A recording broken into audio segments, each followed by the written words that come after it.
Hello and welcome back to my channel. Make sure you like and subscribe to my channel. Let's begin. Prologue, Life in the Afterlife. The little orange-haired boy had no idea what just happened. One moment, he was walking alongside his mother. Then, she screamed, a flash of pain, and he collapsed to the floor. He looked up, and saw a huge creature hulking over his mother. That scared the, not living, daylights out of him. A white mask covered its face. It had a huge, terrifying grin that stretched to both sides of its face. The eyes were two red glowing slits and it had a row of black spots directly below its eyes. There was a weird tentacle-like thing hanging from its forehead. The boy screamed, forgetting the pain in his chest, attracting the creature's attention. Shocked and terrified, the boy began backing up, but just as the creature started to approach, someone shouted, "Back off, you bastard." A young man in a black kimono sailed past the boy and attacked the creature with a katana in his hand. He swung, but the creature leapt away. As the man fought the creature, the boy crawled over to his mother, motionless and face down on the ground. As he did that, the pain in his chest made him look down, and he was shocked to see a chain attached to his chest. It wasn't connected to anything. Biting back tears of pain, he reached his mother. She was lying in a pool of blood. Kneeling beside her, he shook her gently. "Oka-san. Oka-san." But she didn't move.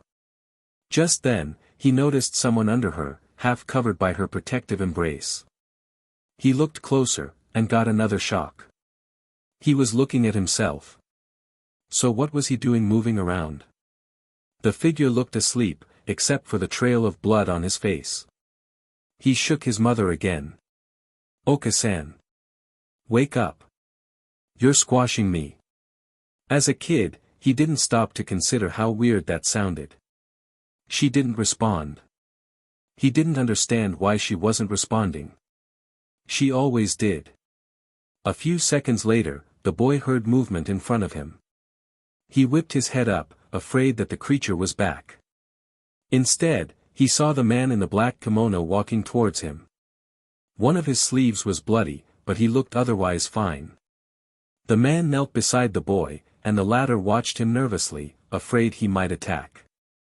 "Is it gone?" he asked timidly. "Yes. It escaped," the man said briskly. He sounded angry at himself. "Who are you?" the boy said as he looked at the man's katana in awe. "I'm a Shinigami. I'm supposed to hunt down creatures like that one. I was too late to stop it though," the man said. "But you chased it away. Can you wake my Oka-san up?" "She's still sleeping and she's squashing me," the boy said, gesturing at his body. The man didn't move. "I'm sorry kid, your Oka-san she's dead, and so are you. That hollow killed her." At this, the boy burst into tears. "No. She's just sleeping. Oka-san. Oka-san." The man was now by the boy's side, trying to calm him down. It's okay. You should be happy for her. She just moved on to a better place." It was a while before the boy finally calmed down. He looked at the man, still with tears in his eyes. "Oni-san, if I'm dead, then why am I here and Oka-san isn't?" The man looked taken aback. "Well, that's because she's going to be reincarnated into a good life. Can I join her?" He seemed to hesitate. I'm sorry kid, you can't. It's you're too young. You can't be reincarnated just yet." Many years later, the boy would know that the Shinigami was lying to him, but with good reason too. I mean, which child would accept that their mother's soul just got consumed by a hollow? But for now, he accepted that decision. "So do I stay here?" "You can't. I'm supposed to send you to the Soul Society." "What's that?" "It's the afterlife, for people like you. It's a very nice place, where everyone is friendly, and you won't go hungry ever." "Sound like fun. Will I see my Oka-san there?" "Maybe." The Shinigami unsheathed his sword, scaring the boy slightly, but he then pointed the hilt of the sword at the boy. "Just one more thing. What's your name, kid?" he asked curiously. The boy stared at the sword nervously before replying. "Ichigo. Kurosaki Ichigo." Before long, Ichigo found himself in a village. It looked similar to his, except for one glaring difference: it was in a horrible state of squalor and filthiness. The houses were dilapidated and in various states of decay, some collapsed, some abandoned. He looked round, uncertain of where he should go next. When that Shinigami had described Soul Society, this wasn't what he had in mind. More importantly, he was alone now, without family or money. He vaguely wondered about his mother and where she was right now. What was he going to do? Eventually, Ichigo decided that he had to move somewhere, anywhere. Right now, the street he was on was deserted. He decided to check the first house he came across that didn't look like it was going to collapse at any second. When he finally did, he slid the door open and looked round. The interior conditions were only a slight improvement from outside. There was a middle-aged man sitting on a stool, his back to Ichigo and a boiling pot of water beside him. Excuse me, Aji-san," he said. The man froze and turned to look at Ichigo. His dirty face grew steadily angrier until he gave a snarl and brandished a deba bocho at him. "What are you doing here? I'm not sharing this water. Get out or I'll kill you." Shocked, Ichigo didn't move, until the man got up and began advancing on him, which was enough to force poor Ichigo to bolt. This went on for a few days. He got kicked or threatened out of every inhabited house he entered. He didn't understand why. He tried asking nicely, especially to any kids he came across, but they would shun him and or chase him away. Finding a place to stay was almost no different. At least that Shinigami was right. He didn't go hungry, not because he had a lot to eat, he didn't need to eat, and he still didn't feel hungry despite having gone without food ever since he came to Soul Society. The one thing he did need was water, and he quickly realized that like the living world, money talked. Well, there was also stealing. It seemed like a way of life for kids, no one ever stopped them. One day, he witnessed a few boys working together to steal water. Sadly, when he tried to approach them, they chased him away again. Eventually, he realized that for someone like him, a loner, and a kid to boot, stealing was the only way he was going to survive. No one took pity on you. You had to work to survive. It took him a while to muster the courage and dispel his fear of getting caught, but when he did, he realized that it was relatively easy. He managed to slip away undetected most of the time, and whenever he got caught, he could run away. He didn't look like it, but he was fast, usually able to give his victims the slip. He also had some martial arts training back in the living world. It wasn't much, but at least he wasn't completely defenseless, although he hoped he'd never have to use it. After a while, he did start to feel hungry, but getting food was much like getting water, the only difference being that food sellers were more vicious when it came to defending their wares. They didn't pose much problem for him though. And so, Ichigo eventually became more and more independent, adapting to the style of living here, his mind maturing much faster than his physical body showed. Life was harsh, he'd admit. He stole everything he needed, except for shoes. No one he saw ever wore footwear of any kind. He moved from place to place, staying in abandoned houses or alleys, never staying in one place permanently. He was a loner. He found that he worked best alone. Groups tended to have an individual who was a liability to them. It wasn't always plain sailing. Sometimes, people tried to steal from him. That wasn't a problem given his speed, but he wasn't immune to failure. For an unarmed, inexperienced kid like him, you just didn't argue with armed individuals when they cornered you. But every time he spotted a group of kids, it never failed to make him feel left out and all alone in this place. Sometimes, he wondered what it would be like to have a companion, someone he could talk to, survive and harass adults with. A friend. He supposed that there were kind souls out there, but so far, he hadn't spotted any. Surely not all kids would be hostile towards him. But after getting rejected a few times early on, he didn't see the need to try again. Being a loner, he could go days without talking to anyone. Although it wasn't required for survival, he couldn't deny it was depressing at times. Even self-proclaimed loners are bound to have friends at some point in their lives. Ichigo was no different, and it was through strange circumstances that he met his first. It was a bad day. Ichigo had woken up in an abandoned hut that was his current home in a sullen mood. Why, he had no idea. All he knew was that he woke up wondering if life could be any better. Surely not all the districts were in as bad a condition as this was. Then, the foul streak continued. First, he tried to steal some onigiri from a vendor. He was quiet, he was sure of it, yet the man managed to catch him red-handed.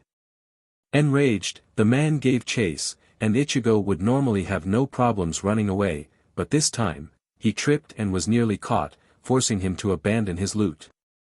Just a slide of bad luck, right? He tried again a while later, this time managing to escape by running into an alley.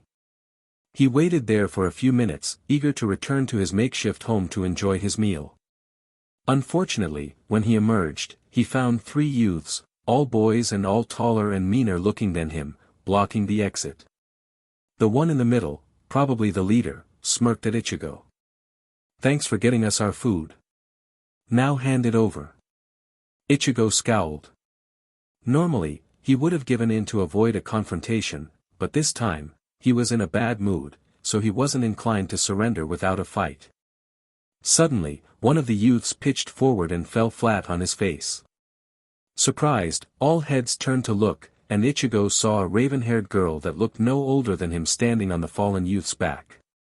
Stunned, the other 2 bullies gaped at her, and that was all the distraction Ichigo needed. Freeing his hands, he swept the leader's feet from beneath him. He winced at the impact, but it was enough to send the bully to the ground. At seeing his leader down, the remaining bully charged at Ichigo. He threw a fist, and Ichigo raised his hand to block it. Unfortunately for him, his physical body was only that of a 9 to 10-year-old, and the impact was harder than he expected. Ichigo yelped in pain. The bully threw his other fist at Ichigo, who still had the presence of mind to duck aside. At the same time, the girl pounced onto the bully's back, and her added force plus the bully's momentum sent him pitching forward as well. Shocked that they'd won, Ichigo didn't notice the leader recovering, until the girl grabbed his arm. "Don't just stand there, let's go." Ichigo didn't protest, and they hightailed it out of there. "What's your name?" the girl asked him as she handed one of 2 onigiri to Ichigo. She had salvaged them after Ichigo had dropped them. "Kurosaki Ichigo," he replied. He was checking his hand to see if anything was broken. They were now sitting in the sanctuary of his makeshift home. "You." She seemed all right to him. After all, she'd just come to his aid. "Rukia," she replied, helping herself to the other rice ball. Ichigo didn't stop her. "That's a nice name." "Just Rukia?" She nodded. "I never knew my family name." "Oh, that SCKS. How about you use mine?" Ichigo said with a smile, his 9-year-old brain not realizing what he was implying. Similarly, neither did she. "No thanks. I've been here for quite a while now. I'm fine with just being called Rukia." "Why did you help me earlier?" he asked curiously. She looked away. "I don't like seeing bullies picking on kids." "In that case, thanks." She shrugged nonchalantly. "I could have taken them all myself, but it's refreshing to see someone who can at least put up a half-decent fight." "Hey! What do you mean half-decent?"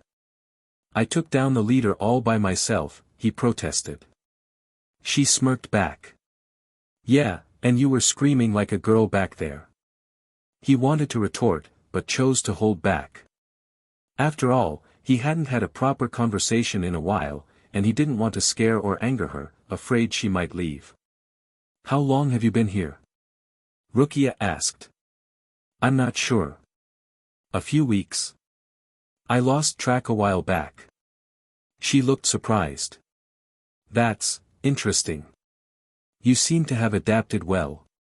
Most kids that come here are usually defenseless and can't fend for themselves. Well, I had to, if I wanted to survive. They sat in silence for a moment, until Rukia spoke up. Hey, how about you join me? Join you? Ichigo parroted. Yeah.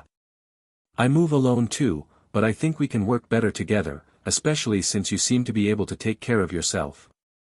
Ichigo considered this for all but 1 second before he smiled. Sure. It's boring being alone too. I managed to, she pointed out. But I see what you mean. Just don't come crying to me when you get hurt. Hey. I don't cry. I bet I could beat you in a fight. Rukia smiled with a gleam in her eye. Go ahead. Try me. Ichigo seemed ready to, but he eventually backed down under her challenging stare. I thought so. Chapter 1, 2 is better than 1. Not counting his sisters, Ichigo's contact with girls was minimal in his short living life. What he was sure though, was that girls didn't run around beating up bullies, initiating fights, aggravate adults, talk like a boy, pretty much act like a boy, but still seem gentle at times. But that was pretty much what Rukia did. She was unique, to say the least. Ichigo never mentioned that for one small fleeting second when they first met, he thought she was a boy. She would beat him up if he did. As it turned out, Rukia was much older and much more matured than she looked. She couldn't remember when she died, but Ichigo learnt that she had been surviving by herself for more than 30 years, after which she'd lost track. As for being more matured, he supposed living in Inuzuri for so long could do that to you. You've been here for more than 30 years. Wow, but you look as young as me. This place is brutal. How did you survive for so long? I don't really know, she admitted. It wasn't easy, I can tell you as much. Most of it was basically living day by day. It's tough, but manageable. So why do you look so young? Here in Soul Society your body doesn't age as fast compared to being in the living world. At least, that's what I've heard. I don't remember my life in the living world. She said in a slightly sad tone. How is the living world like? Oh, it's fun.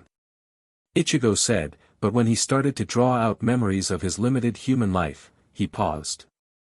What's wrong? Rukia asked. He frowned. That's strange. I don't remember how my life was like back in the living world. You mean you lost your memories? Ichigo tried to find the memories, but he couldn't. I don't know. I only remember my Oka-san, but I can't remember the rest of my family. I don't even know who my parents were, or whether I had any family in the past, Rukia said wistfully. I wonder how life is like in the living world. I wish I could go there sometime. Well, when you get reincarnated, you can. Ichigo said. The Shinigami Oniai-san that sent me here said that my Oka-san was reincarnated, but I couldn't join her because I was too young. Your Oka-san is dead. Yeah, we got attacked by some monster. I think it was called a hollow. Oh, I've heard of those. Never seen one though. Despite being over 40 years old, Rukia's scope of life still had its limitations. You couldn't blame her though, a loner life in Inuzuri really wasn't anything fascinating. You better hope not. They're scary, Ichigo said. Hey, I just realized something. If you've been here for more than 30 years, that means you're actually old enough to be my mother. Needless to say, that didn't really sit well with Rukia. Her face took on an angry expression, and she spent the rest of the day chasing poor Ichigo, who had no idea how he'd offended her. It turned out that sticking with Rukia was one of the best decisions Ichigo made. She'd spent her entire life so far in Inuzuri, and knew how life was like here. Despite his original mantra of, I work alone, it was actually made much easier with Rukia around. It was true that others could easily become a liability, but that didn't apply to her. She was about as fast as Ichigo was, and years of running around Inuzuri gave her a pretty empty knowledge of the streets.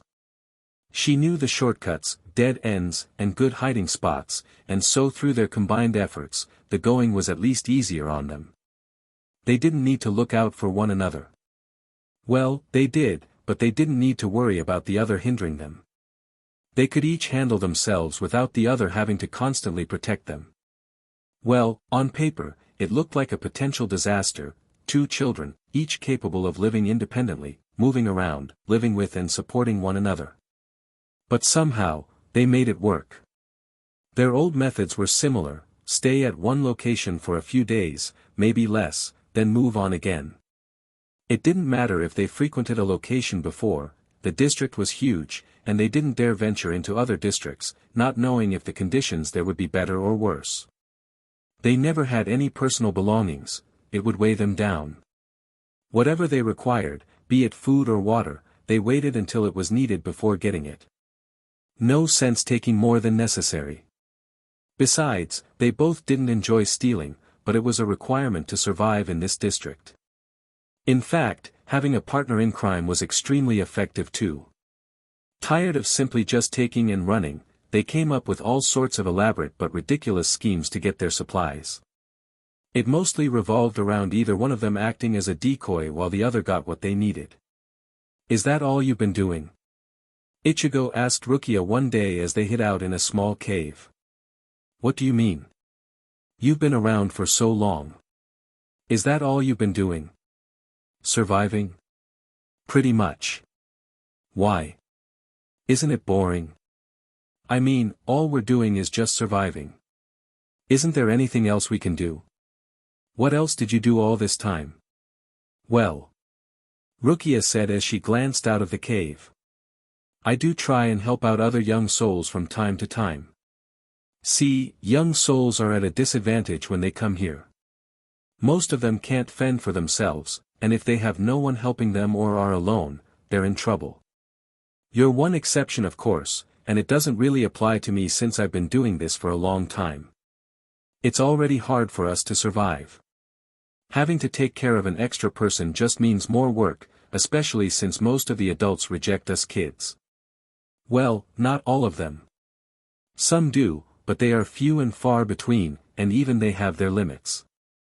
Anyway, these kids are at a disadvantage, so I try my best to help them. Nothing long-term though, I'm afraid. I can't take care of them permanently, because that would mean having to find somewhere permanent to stay.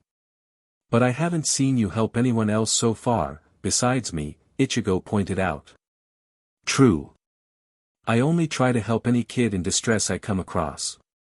Strangely enough, we haven't encountered any these past few days. I don't make extra effort to go out and find someone to help. I'm but just one person." "But did you ever try?" "Yeah, I did. Let's just say it didn't go too well," Rukia said, her face falling slightly. Ichigo noticed that she didn't elaborate, and he knew better than to ask. He'd rather have her provide the information voluntarily. Anyway, she perked up slightly. "If some kid needs food and/or water, I help them, but just for that one time, and that includes getting rid of any bullies harassing them." "Bullies? What kind? You're kinda slow on the uptake, aren't you?" Ichigo gave an irritable pout. "What do you expect? I've only been around for a few weeks." Rukia gave a small laugh to show she was joking. "They're mostly older kids like the 3 idiots who tried ganging up on you. They're trying to survive, much like everyone else, but they steal from others. Isn't that what we're doing? Stealing from adults? That's different.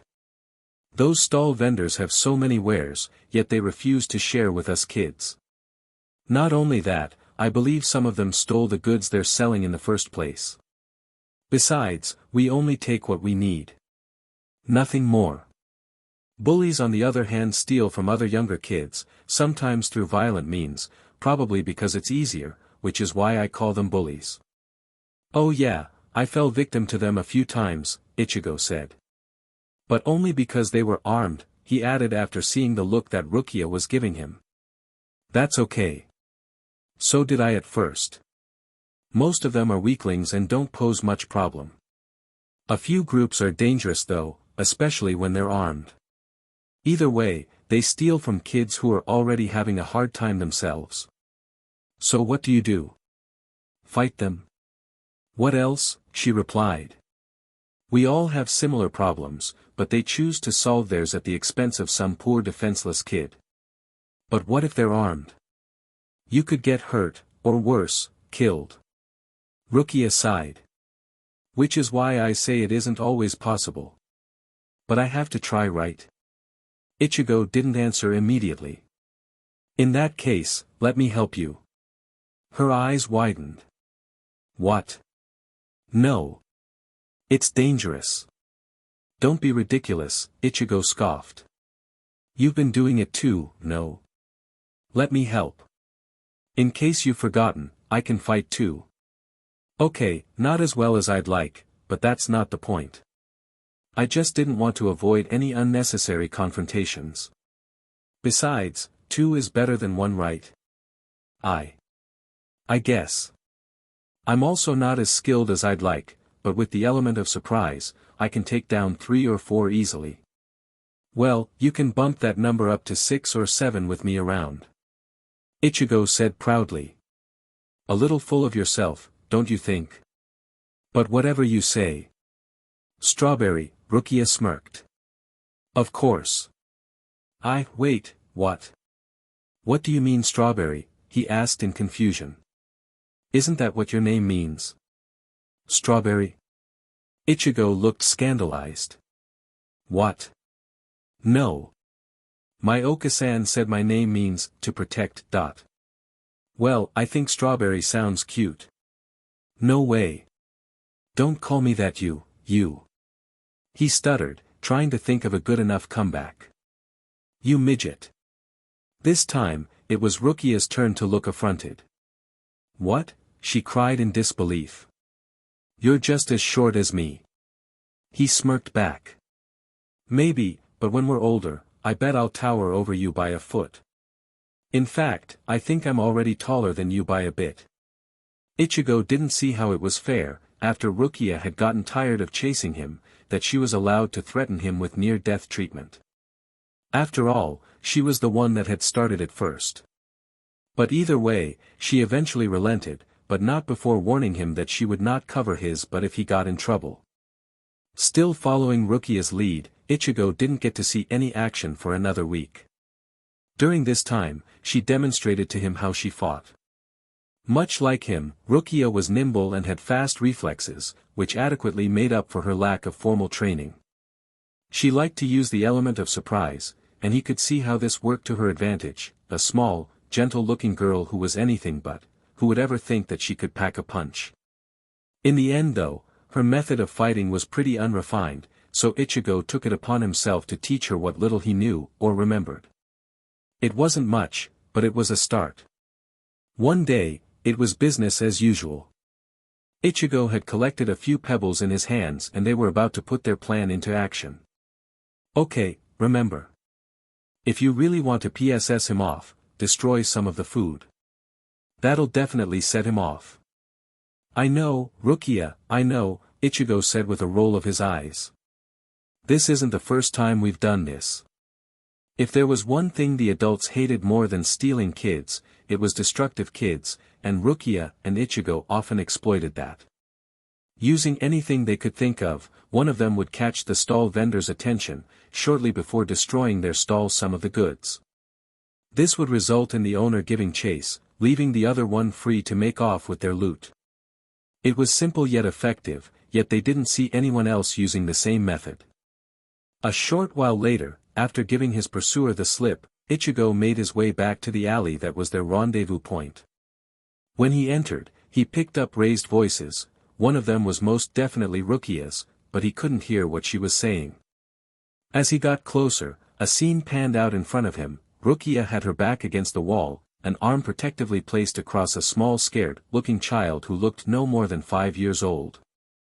She was scowling defiantly back at 4 older kids who had their backs facing Ichigo and didn't notice him. The food she was supposed to steal was nowhere in sight, although the small child was holding a jug of water. "You're willing to steal from this poor kid for your own benefit? Have you no shame?" Rukia said angrily. "So what if we are? What are you going to do about it?" one of them sneered. "There's 4 of us, and there's 1 of you." As he said this, Rukia's gaze flickered over to Ichigo for a fraction of a second, and he knew what she planned to do. He still had a couple of stones in his possession, big enough to cause someone a world of hurt. Rukia's defiance seemed to deflate a little. "All right. Just take it and leave us alone," she said, tugging the jug out of the shocked child's hands and holding it out for the youth in the middle. "Glad that you know your place," the youth said. "You should know better than to mess with the dash." He didn't complete his sentence as Rukia leapt up, the jug in her hands, and introduced it to the youth's head. The hard clay jug shattered on impact and the youth promptly dropped unconscious. Taking this as his cue, Ichigo took careful aim with a stone and sent it flying towards his target. Unfortunately, he missed, and the stone hit his target in the neck. The youth yelped in pain and turned around, just as Ichigo let fly with his remaining stone. This time, his aim was true, and the stone cracked against the youth's head, decommissioning yet another one of them. Meanwhile, as soon as Rukia landed, she dove at the legs of the youth standing on the extreme right. She was quite light, but her momentum was enough to cause the youth to lose him balance and fall backwards. Given her weight, the impact affected her as well, and she lost orientation for a second. But before her opponent could recover, she kicked out, landing a direct hit on the youth's groin. He gave a high-pitched squeak before curling up in pain, completely down for the count. Before Ichigo's first target fell, he was already moving towards his second opponent, who was apparently the slowest of the group as he stared blankly between Ichigo and Rukia's battles. It didn't take long for Ichigo to take him out as well. "Well, that was easy," Ichigo commented as the dust settled. "I'll have to agree with you on that," Rukia replied as she prodded one of the youths with her foot. "I think it was definitely because of my help," he said happily. Rukia just rolled her eyes and ignored him. She turned to the tearful young soul and proceeded to console him. "Hey, I'm sorry about your water. We'll get you some more, okay?"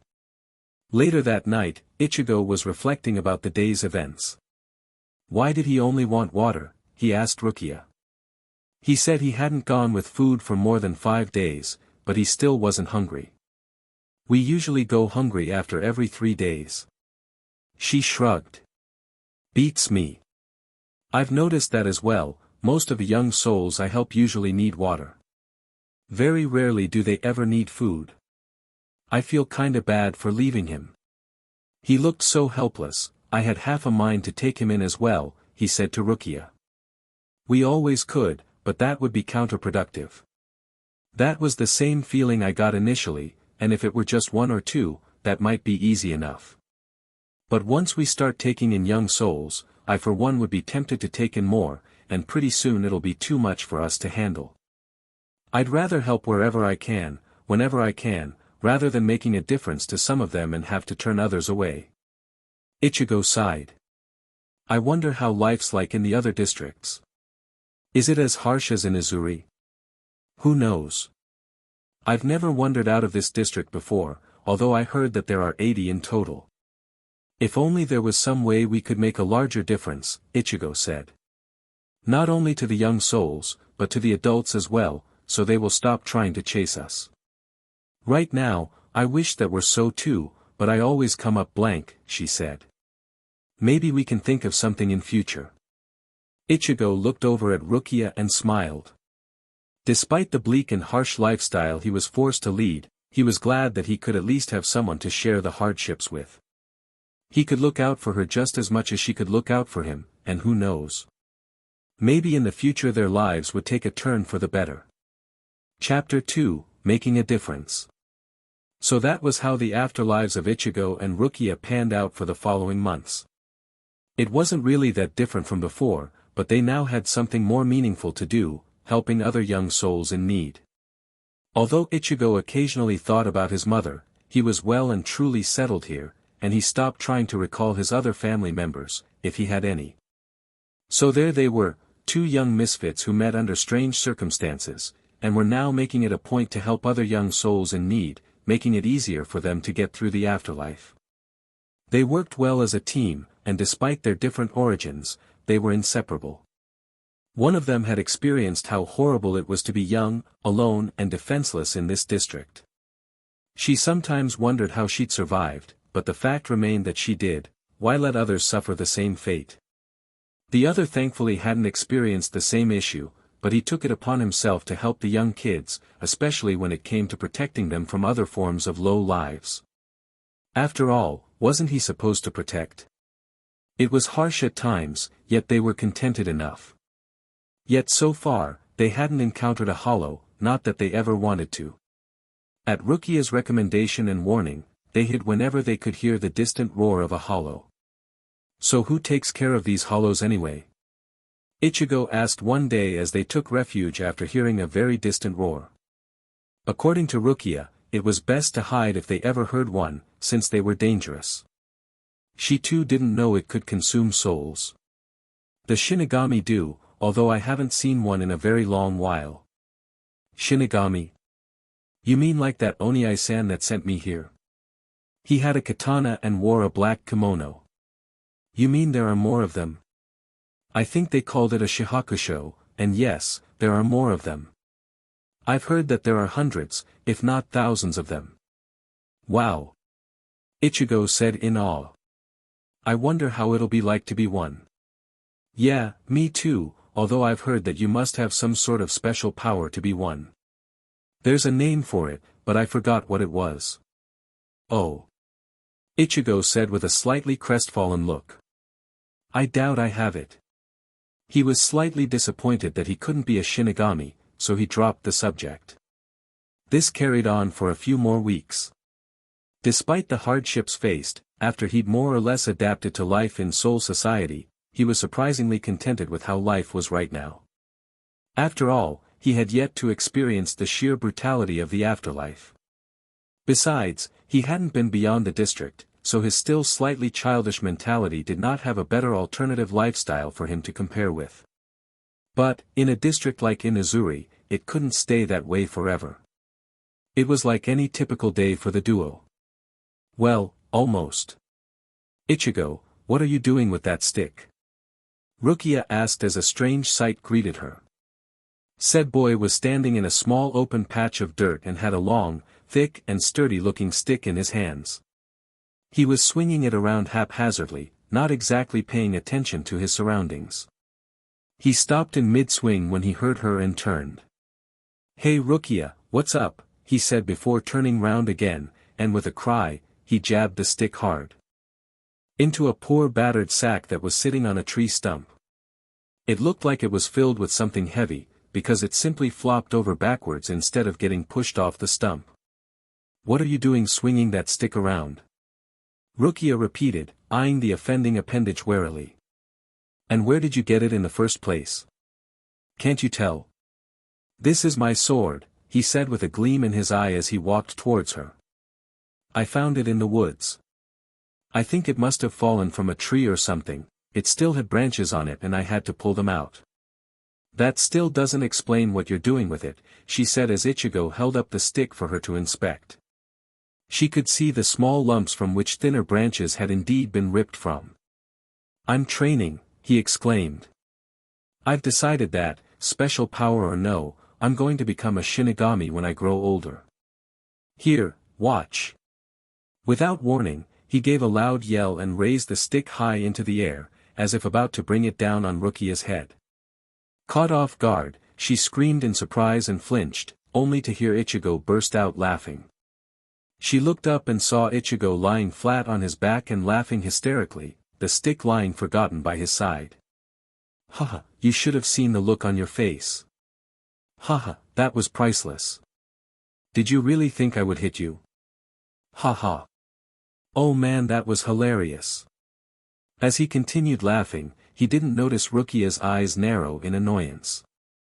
A few seconds later, Ichigo felt something hard jabbing his chest. He opened his eyes and his laughter died in his throat. Rukia had taken possession of his stick and she was now pointing it at his chest with a satisfied smirk on her face. Give me one good reason why I shouldn't just snap this twig in half. He grinned sheepishly, looking at her as if pleading for mercy. Because you're a nice girl who wouldn't hurt her friend over something like this, he tried. She shook her head instantly.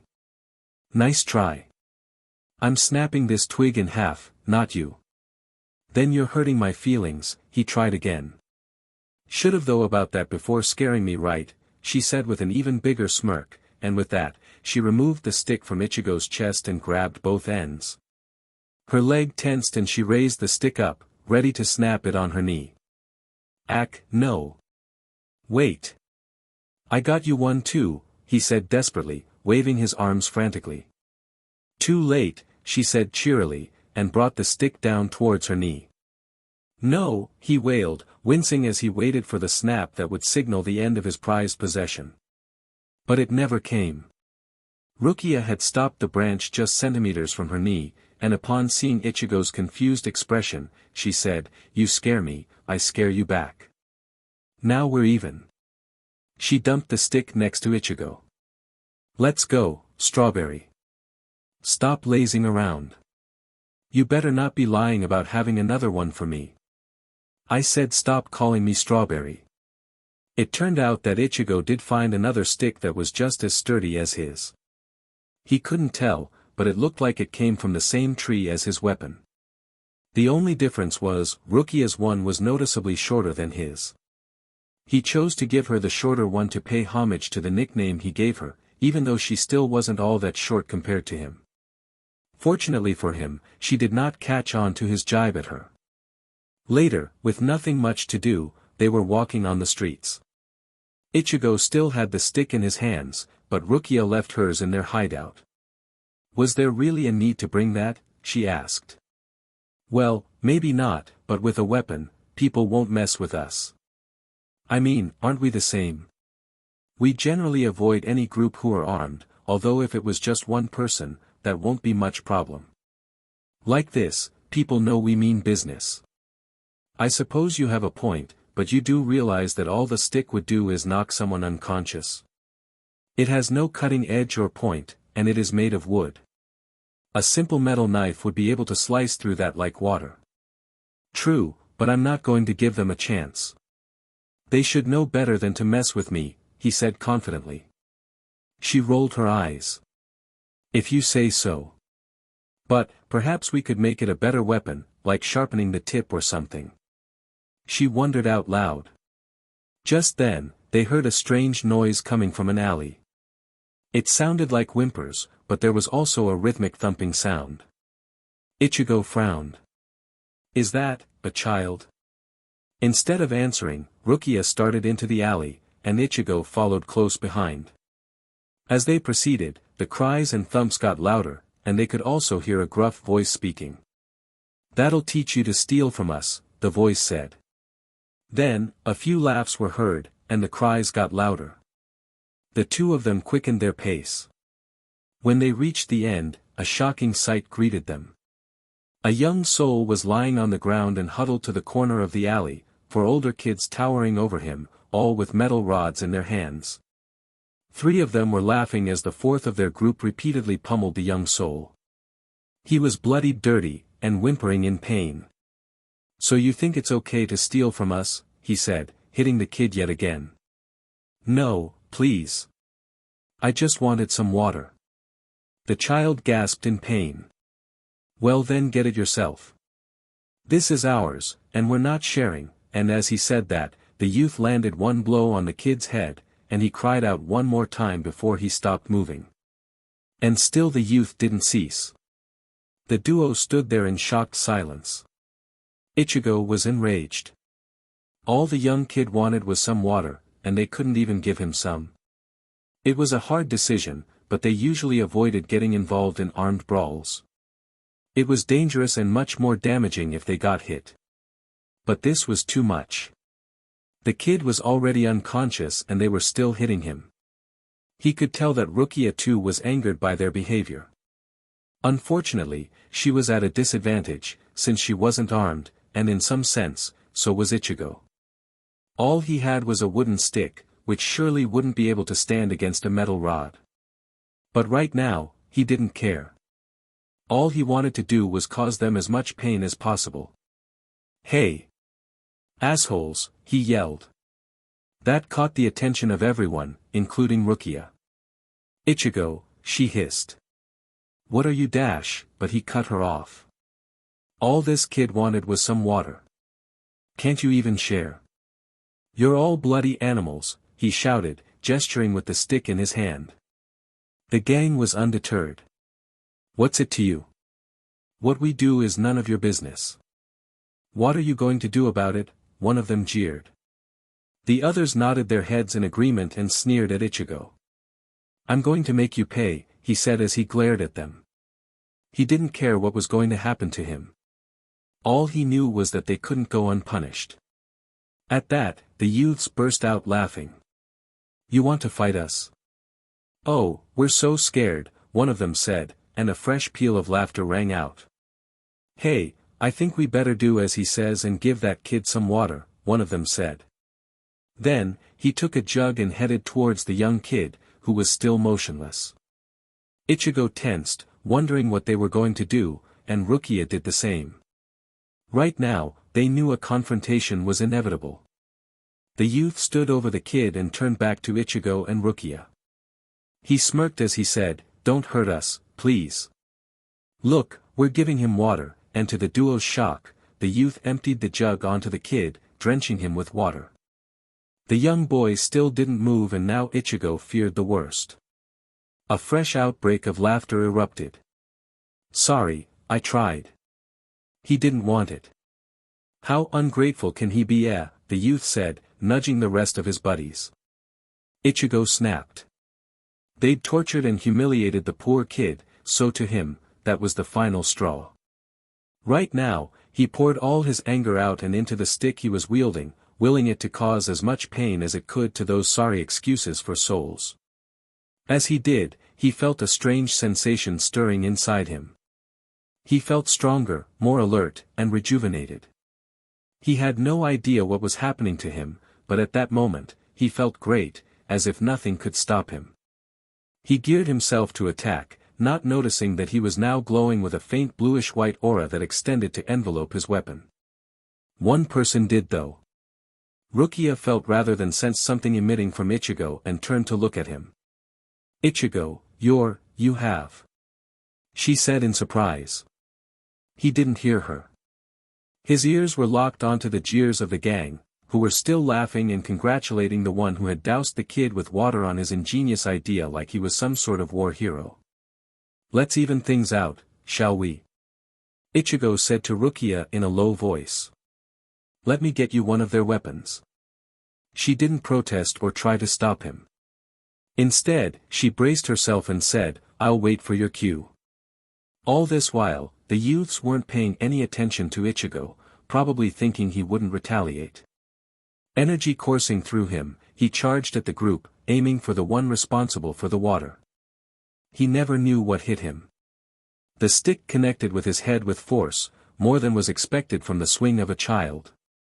To everyone's surprise, the hit sent the youth flying a few meters instead of simply dropping him. Only stopping briefly to wonder where his strength had come from, Ichigo charged at the rest of the gang. Meanwhile, they had been rendered speechless from this sudden event, and they turned to see an enraged boy with a faint bluish-white aura surrounding him charging at them with a stick. The closest of them stepped forward, his metal rod raised and ready to meet the oncoming threat. After all, it was just a wooden stick. Ichigo charged.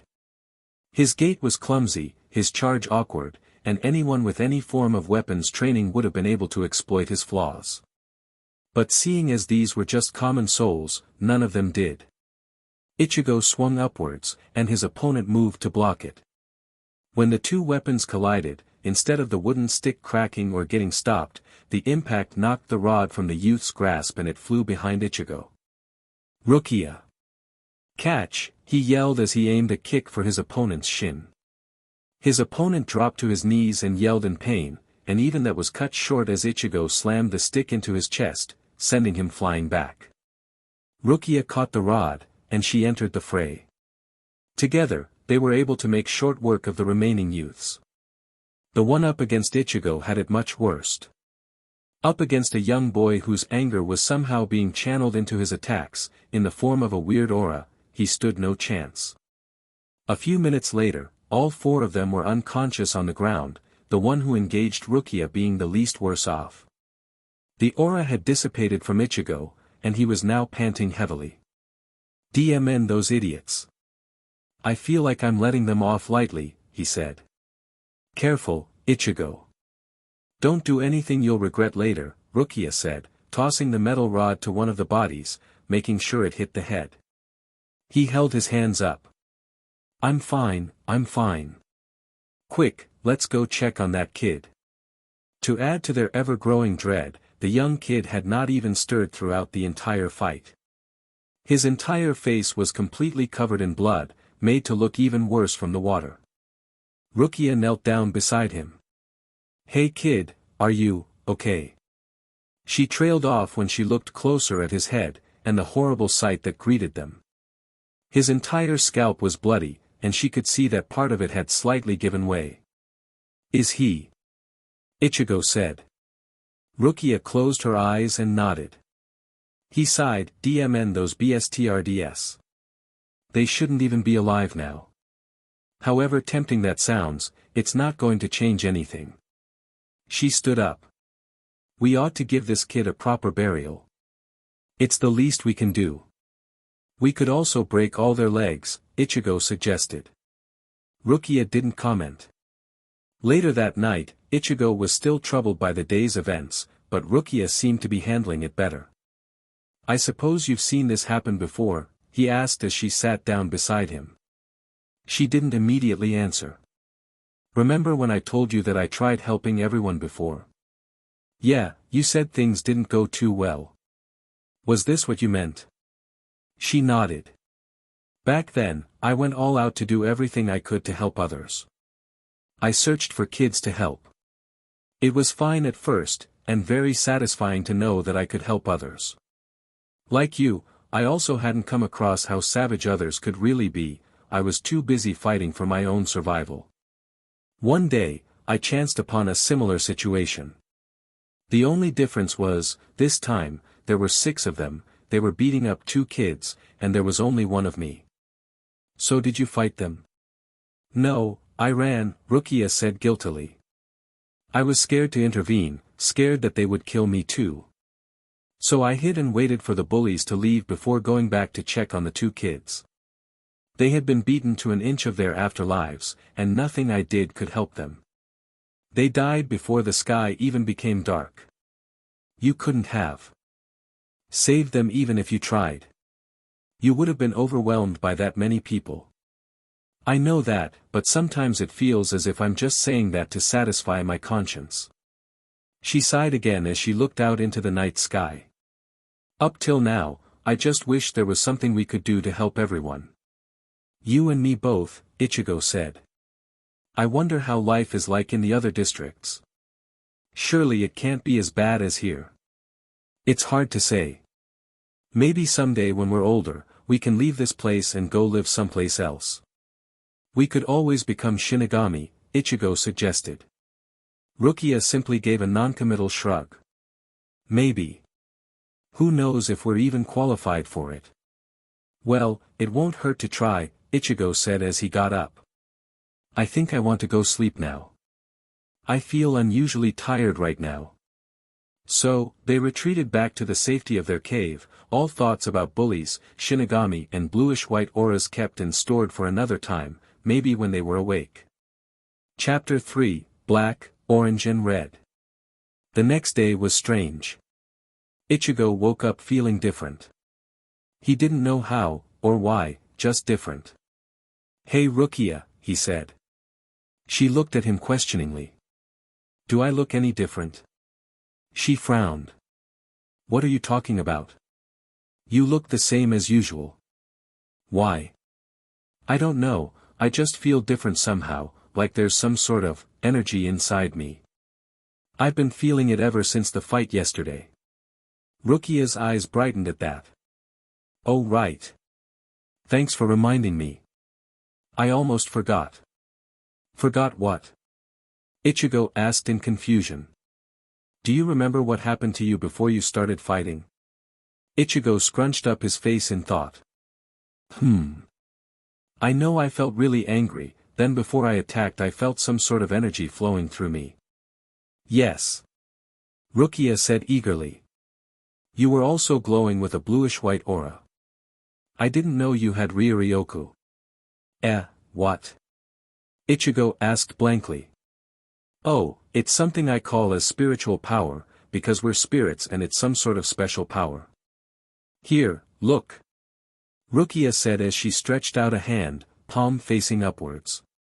Nothing happened for a few moments until a large orb of bluish-white light materialized and hovered above her palm. Wow! That's so cool, Ichigo said in amazement, a childish gleam in his eye, and he scooted closer to get a closer look. Why didn't you tell me you had something like that? Rukia shifted with a slightly guilty look on her face. Well, in case you didn't have it, I didn't want to look like I was showing off. But it doesn't seem necessary now. What does it do? Ichigo asked, not taking his eyes off the orb. Rukia shrugged. Beats me. I just found out that I had this power one day. Although, it looked like you were using it to fight. The aura you had was the same color as this. How did you do it? Ichigo didn't look like he was listening. No idea, he said briskly. Teach me how to do that, he continued, pointing eagerly at the orb. So, as time went by, they had yet something else to amuse themselves with. According to Rukia, Ichigo had somehow been able to hit much harder when he had the aura around him. That sounded like it could come in handy. Unfortunately, he was never able to do it again, probably because he didn't know how to. What he could do was... What the hell, Strawberry? How did you manage to create one that big? Rukia asked with a hint of jealousy a few weeks after Ichigo first discovered he had Ryuryoku. This is the biggest I can go, and I've been doing it for years. A ball of energy almost twice the size of hers was hovering above Ichigo's hand, which was saying something, since Rukia's own orb was about the size of her head. Ichigo narrowed his eyes in slight annoyance. Recently, Rukia had taken to calling him Strawberry. She called it an endearing term. He called it aggravating. It just didn't sound at all intimidating. I've no idea, he admitted, which was the truth. He didn't really know how he managed to create such a large orb. All he remembered was him wondering if he could make his orb bigger, and there it was. Although, it does put the midget part into perspective, doesn't it? He said with a smirk. It had been more than a year since Ichigo died, and since then, his height had inched up slightly, while Rukia's had stayed the same. It wasn't that noticeable until they stood close to each other, but it was enough. She growled softly at Ichigo's dig at her height. Then, she pointed her palm towards him. Then can you do this? She asked, and her orb of energy shot towards Ichigo. What the? Ah! Ichigo cried as he scrambled to move clear of the energy. He didn't know what would happen if he touched her energy, and he wasn't about to find out. It shot past him and dissipated into thin air. What was that? He asked in awe. Rukia shrugged. I can move my energy around. It looks awesome, but it doesn't do much, it disappears as soon as it touches something. Wow, teach me how to do that, he said to Rukia, the childish gleam returning. Nope. Rukia said cheerfully. Figure it out yourself. That's for calling me a midget. Somewhere in Inuzuri, 4 kids were watching a middle-aged man as he stood at his stall which contained many jugs of water. He was watching every single kid that entered his line of sight with a beady eye, snarling if they got too close, obviously extremely protective of his wares. How many were we supposed to get again? One of the kids, a fairly plump one, asked the rest of his friends. Another kid with long bright red hair huffed slightly as he replied, we've gone through this before Futoi, we need 4. Which is why I needed to call all 3 of you. The other older kids refused to do it, and were almost out. You really should pay more attention sometime, or one day you're going to be left behind. Sorry Ren-chan, the boy said guiltily. No matter, let's not fight right now or we'll never get this done, the red-haired kid said. He turned back towards the stall, which they were watching from cover. Okay, let's go through the plan again. There are 4 of us, so that makes things slightly tougher, especially since each of us need to carry one jug. I don't want any of you to get caught by that man, especially since he has that mean-looking cleaver, he said, and all 4 of them collectively turned to look at the meat cleaver that was embedded slightly in the stall front. They shuddered slightly. We'll be fine, Renji, this isn't the first time we've done this. I don't deny that, but this man looks dangerous, and it never hurts to be safe. Now, here's what we'll do. Rukia resisted the urge to face-palm as they walked. It's been more than a few weeks already. Must you still carry that stupid stick around? Ichigo was walking alongside her, the stick he'd found all those weeks back still in his hands.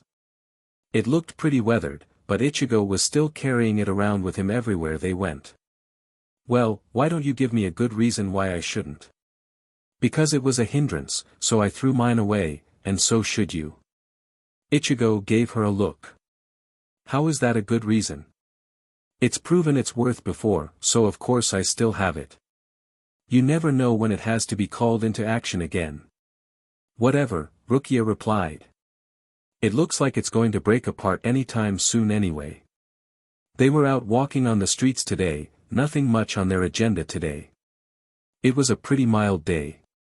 People were milling around, but it seemed quieter than usual, and there wasn't much commotion around, which was quite uncommon. Of course, it couldn't stay that way for long. All of a sudden, they heard shouts in the distance. Frowning, they both went to investigate. The shouts led them into a 2-way alley, and seemed to be coming from the other side. As they got closer, they could hear what sounded like a man shouting furiously. Come back here you brats. I stole it with my own hard work, and I was supposed to get money from that.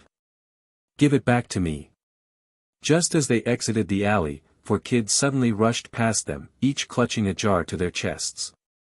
They were closely followed by an enraged-looking middle-aged man who was brandishing a meat cleaver in his hands, shouting at the retreating backs of the kids. That normally wasn't much of a bother for the duo, but they noticed that 1 or 2 of the kids appeared to be tiring fast. It wouldn't be pretty if the man caught up to them. I think we better go help them, Ichigo said. Let's double back and cut them off, Rukia replied in agreement as they watched the kids scamper into an alleyway, and they moved to try and head the man off. Pant, pant. Hurry up, Futoi, one of the boys shouted as they tried to lose their pursuer. Man, he's persistent. Why doesn't he just give up? Renji looked back at them as he led the escape.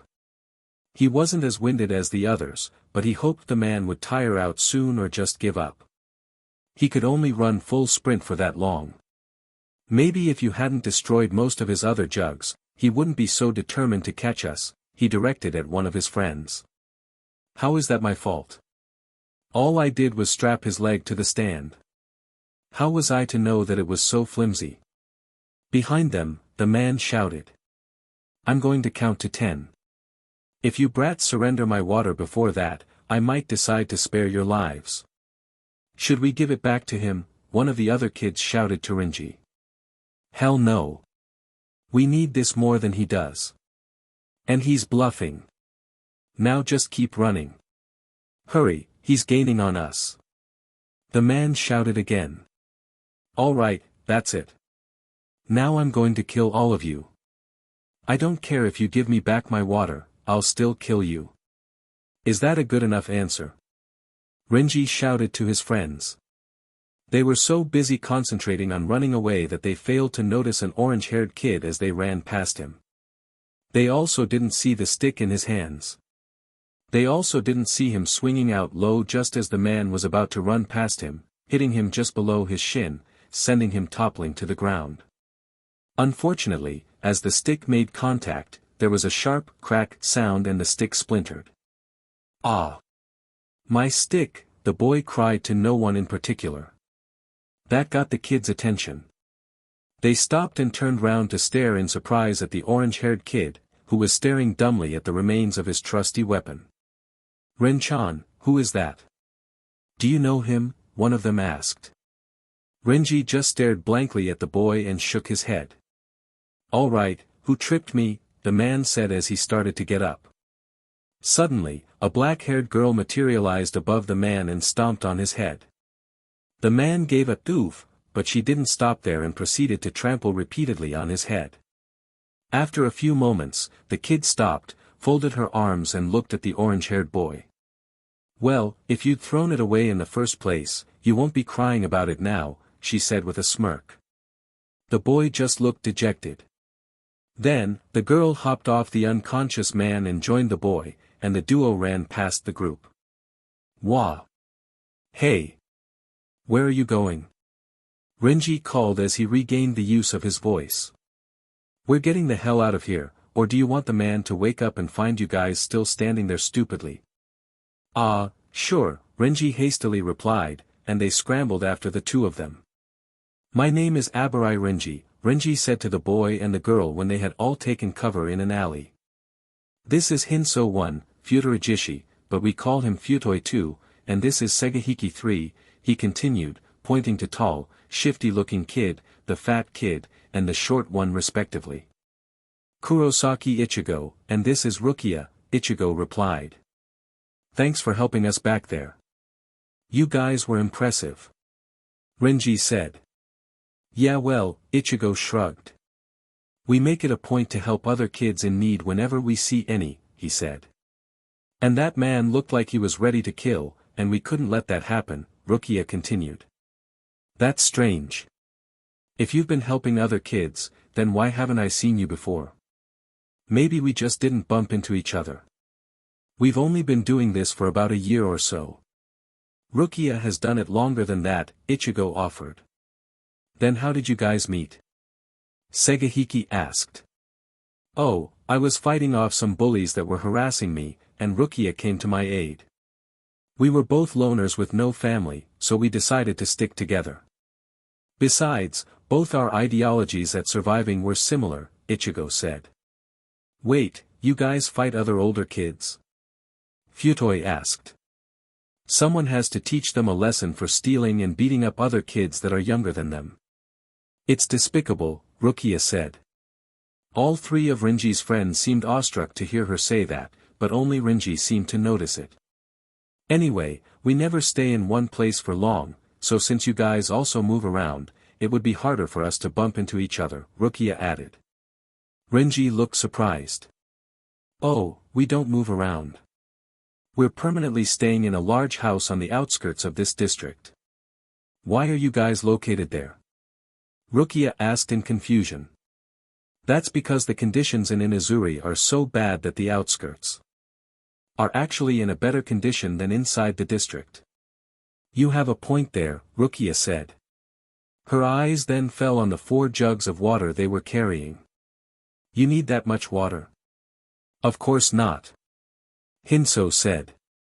"We also managed to snag some candy as well." "That's not what she meant," Ichigo cut in with a roll of his eyes. "Why did you guys take 4 jugs? Didn't we tell you?" Renji spoke up again. "This is not only meant for us, it's meant for the other kids that are waiting back at the cave." "Really?" Rukia and Ichigo asked in unison. "Yeah, we do. Some of these kids have trouble fending for themselves, so we take some of them in and take care of them. We currently have 10 or so, I think. The house is quite huge, and we scavenge items from abandoned houses as well," Renji said with a slight smile. "That's real nice I guess, but how do the 4 of you handle all the kids?" Ichigo asked.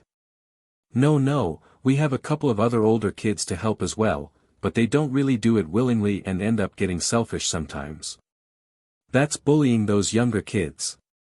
Why don't you stop them? Or better yet, throw them out?" Rukia asked in indignation. "We would, and we've tried, but it's not really in the best interests of everyone. Besides, we need their help too. The 4 of us aren't enough to care for all the kids, and we can't just abandon any of them, Renji said ruefully. That's why Rukia and I only prefer to help any kid we come across and not take them in.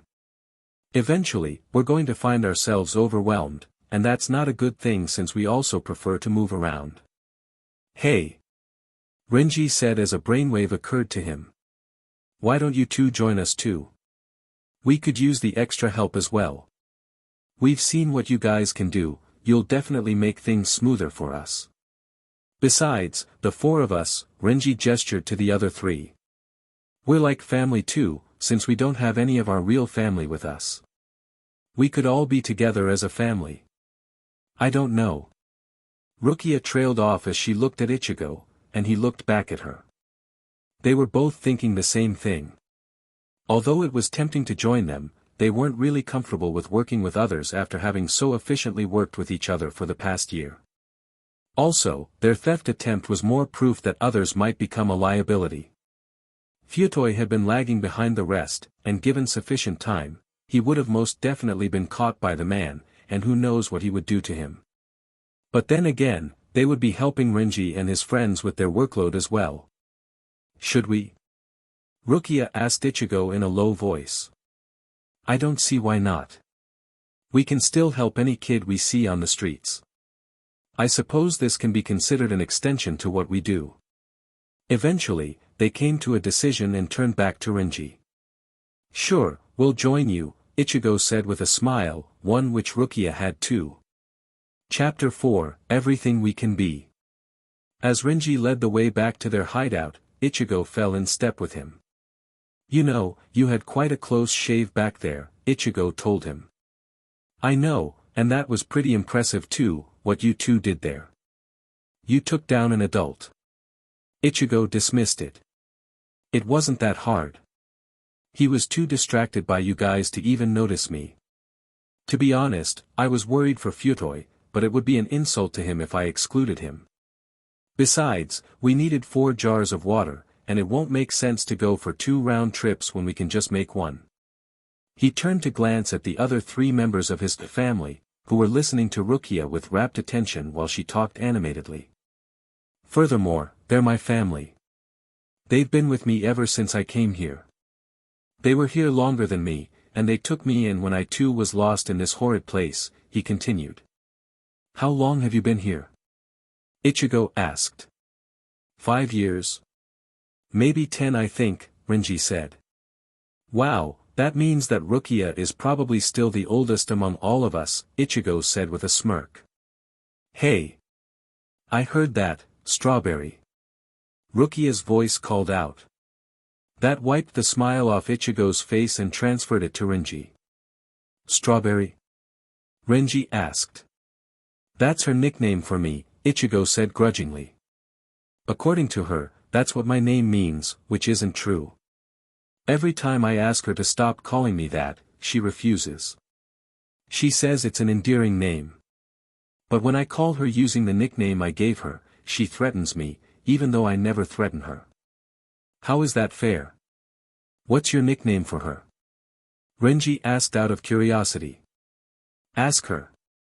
If she doesn't want to tell you, too bad. I don't want her to start attacking me, Ichigo said.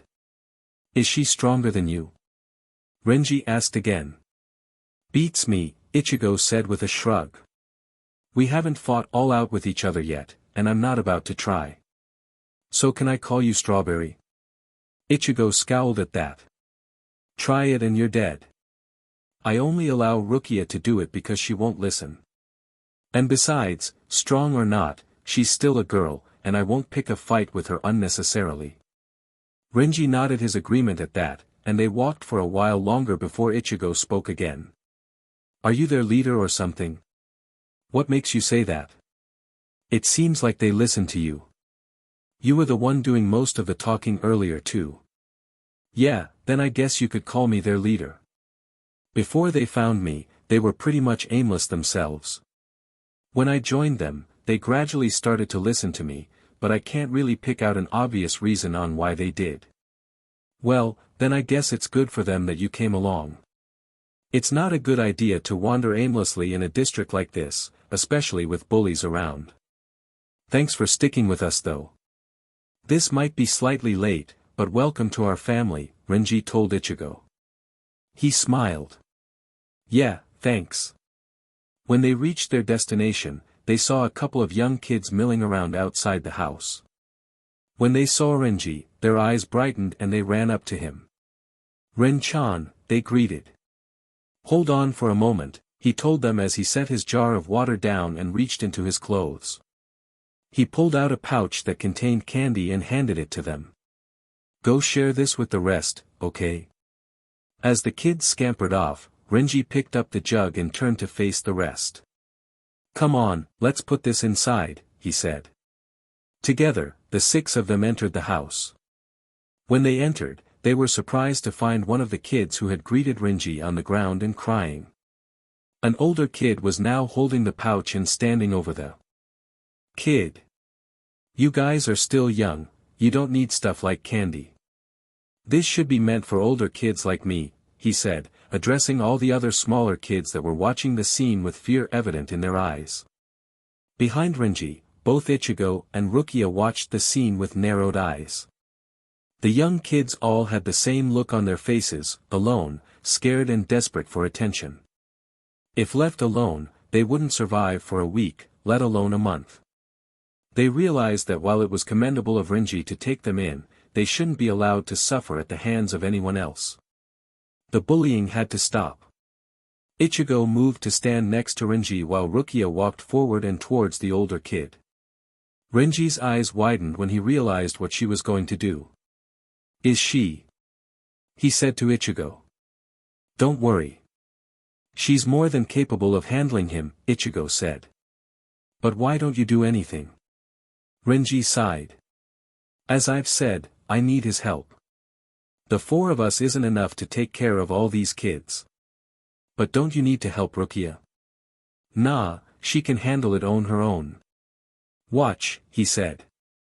Rukia stomped up to the older kid and snatched the pouch from his hands. What the, hey? Who the hell are you? The older boy asked. Rukia ignored him and tossed the pouch to Ichigo, who caught it deftly with a smirk.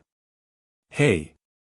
I talking to you, the youth said, and he placed a hand on Rukia's shoulder. Don't you dare ignore Dash. As he attempted to force Rukia to turn around, she suddenly whipped round and embedded her fist into his stomach.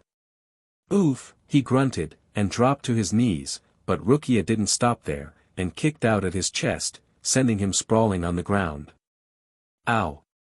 What the hell is your problem? The youth shouted at Rukia as he tried to get up, but Rukia pushed him back down and planted her knees on his stomach. She then grabbed the front of his clothes. No, what the hell is your problem? Rukia yelled back, and the youth's expression changed to one of surprise and slight fear. I can still smell the sweetness of the candy from here, she said as she pointed in Ichigo's general direction. And so can everyone else. You have no right to claim it for yourself just because you're older. You're no better than those out there who are willing to kill to avoid sharing. Why can't you idiots just share? Taking that as his cue, Ichigo walked forward and began distributing the candy amongst the kids who were watching the scene with awe. He started with the kid whom the youth snatched the candy from. His sniffles immediately ceased and he accepted the candy from Ichigo with a bright smile that Ichigo returned. Once each of the kids had their share, Ichigo walked towards the youth and dropped the pouch beside him.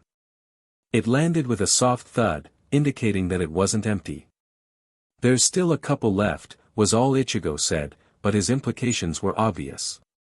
He held his hand out to Rukia, which she took and used it to hoist herself back on her feet.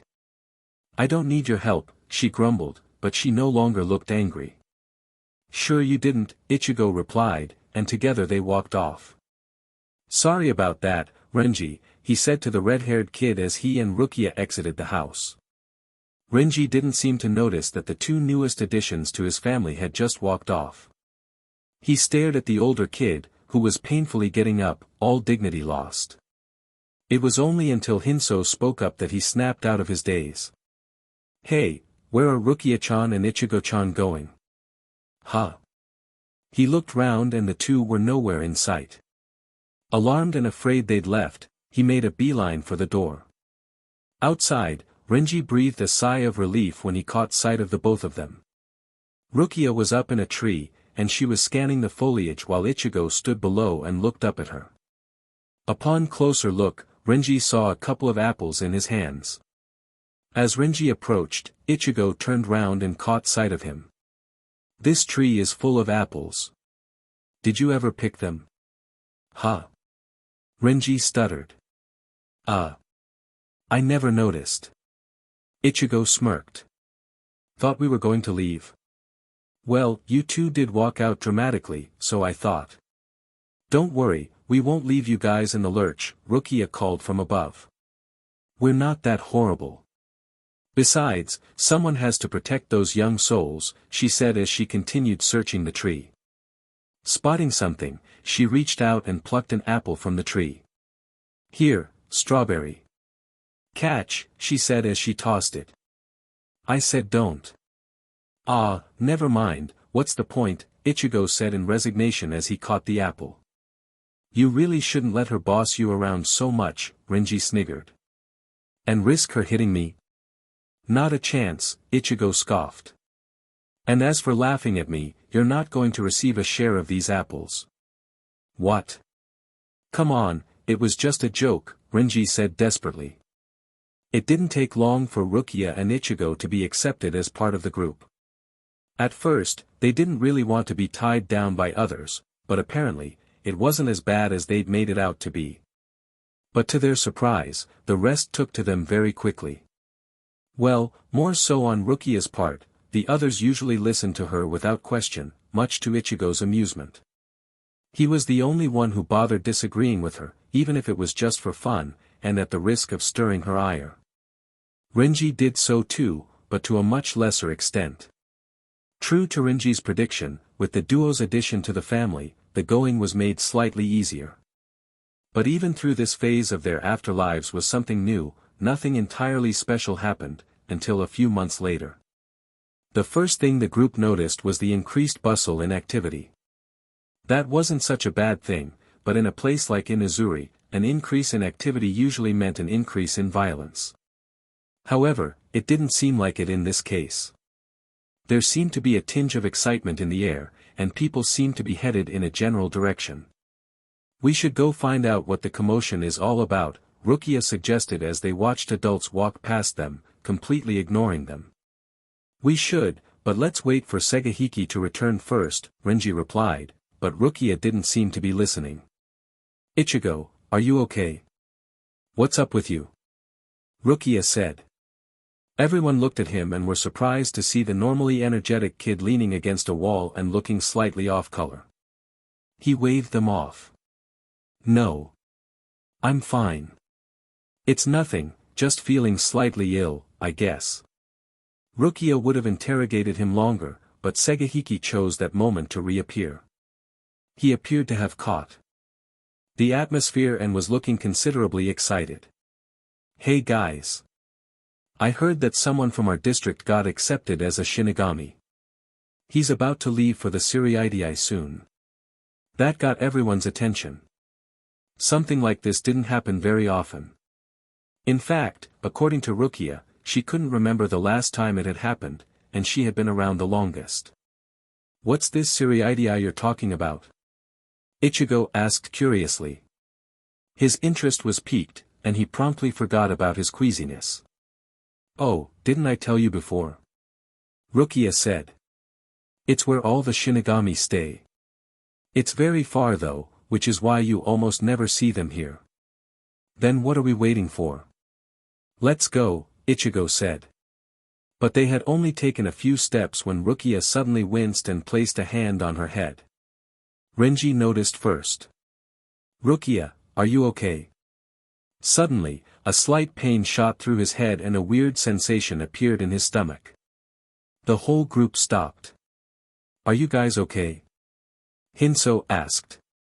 The rest echoed similar questions. "I'm fine," Rukia said. "Just a headache and an empty feeling in my stomach, even though we just ate this morning." "Strange, that's the same thing I'm feeling too," Ichigo said. "And so am I," Renji said with a frown. "What's happening?" Never mind that. Let's keep moving or the Shinigami will be gone by then, Ichigo said. After a minute or so, they came across a gathering crowd on a street. With little difficulty, they nudged their way to the front. There, they saw a rickshaw parked in the middle of the street. It didn't look expensive, but it definitely wasn't cheap either. The Shinigami was nowhere in sight. I don't see him. Futoi said. Rukia, Renji, and Ichigo didn't answer. Their queasiness, which had faded earlier, was back again. The other three didn't appear to notice. Do you feel that? Ichigo asked Rukia as he clutched his stomach. Yeah. Something feels like it's pressing on me. You guys feel it too? Renji asked. They nodded. Just then, the Shinigami appeared from one of the houses and everyone turned to him. He wore the traditional shihakusho and had a katana strapped to his waist. It would have been impressive to the trio if the pain wasn't affecting them. It was starting to become intense. Rukia could feel her energy draining away, and she had to lean slightly on Ichigo to prevent herself from falling. Ichigo himself could feel a sharp pain bolting through his stomach. Renji only fared slightly better, but he was rapidly blinking in an attempt to ease his headache. They didn't notice the Shinigami approaching them. Are you three hungry? A voice suddenly spoke up. It was then that they realized that the Shinigami was now kneeling in front of them. No, not hungry, Ichigo muttered, all the while feeling a strong pressure pressing against him.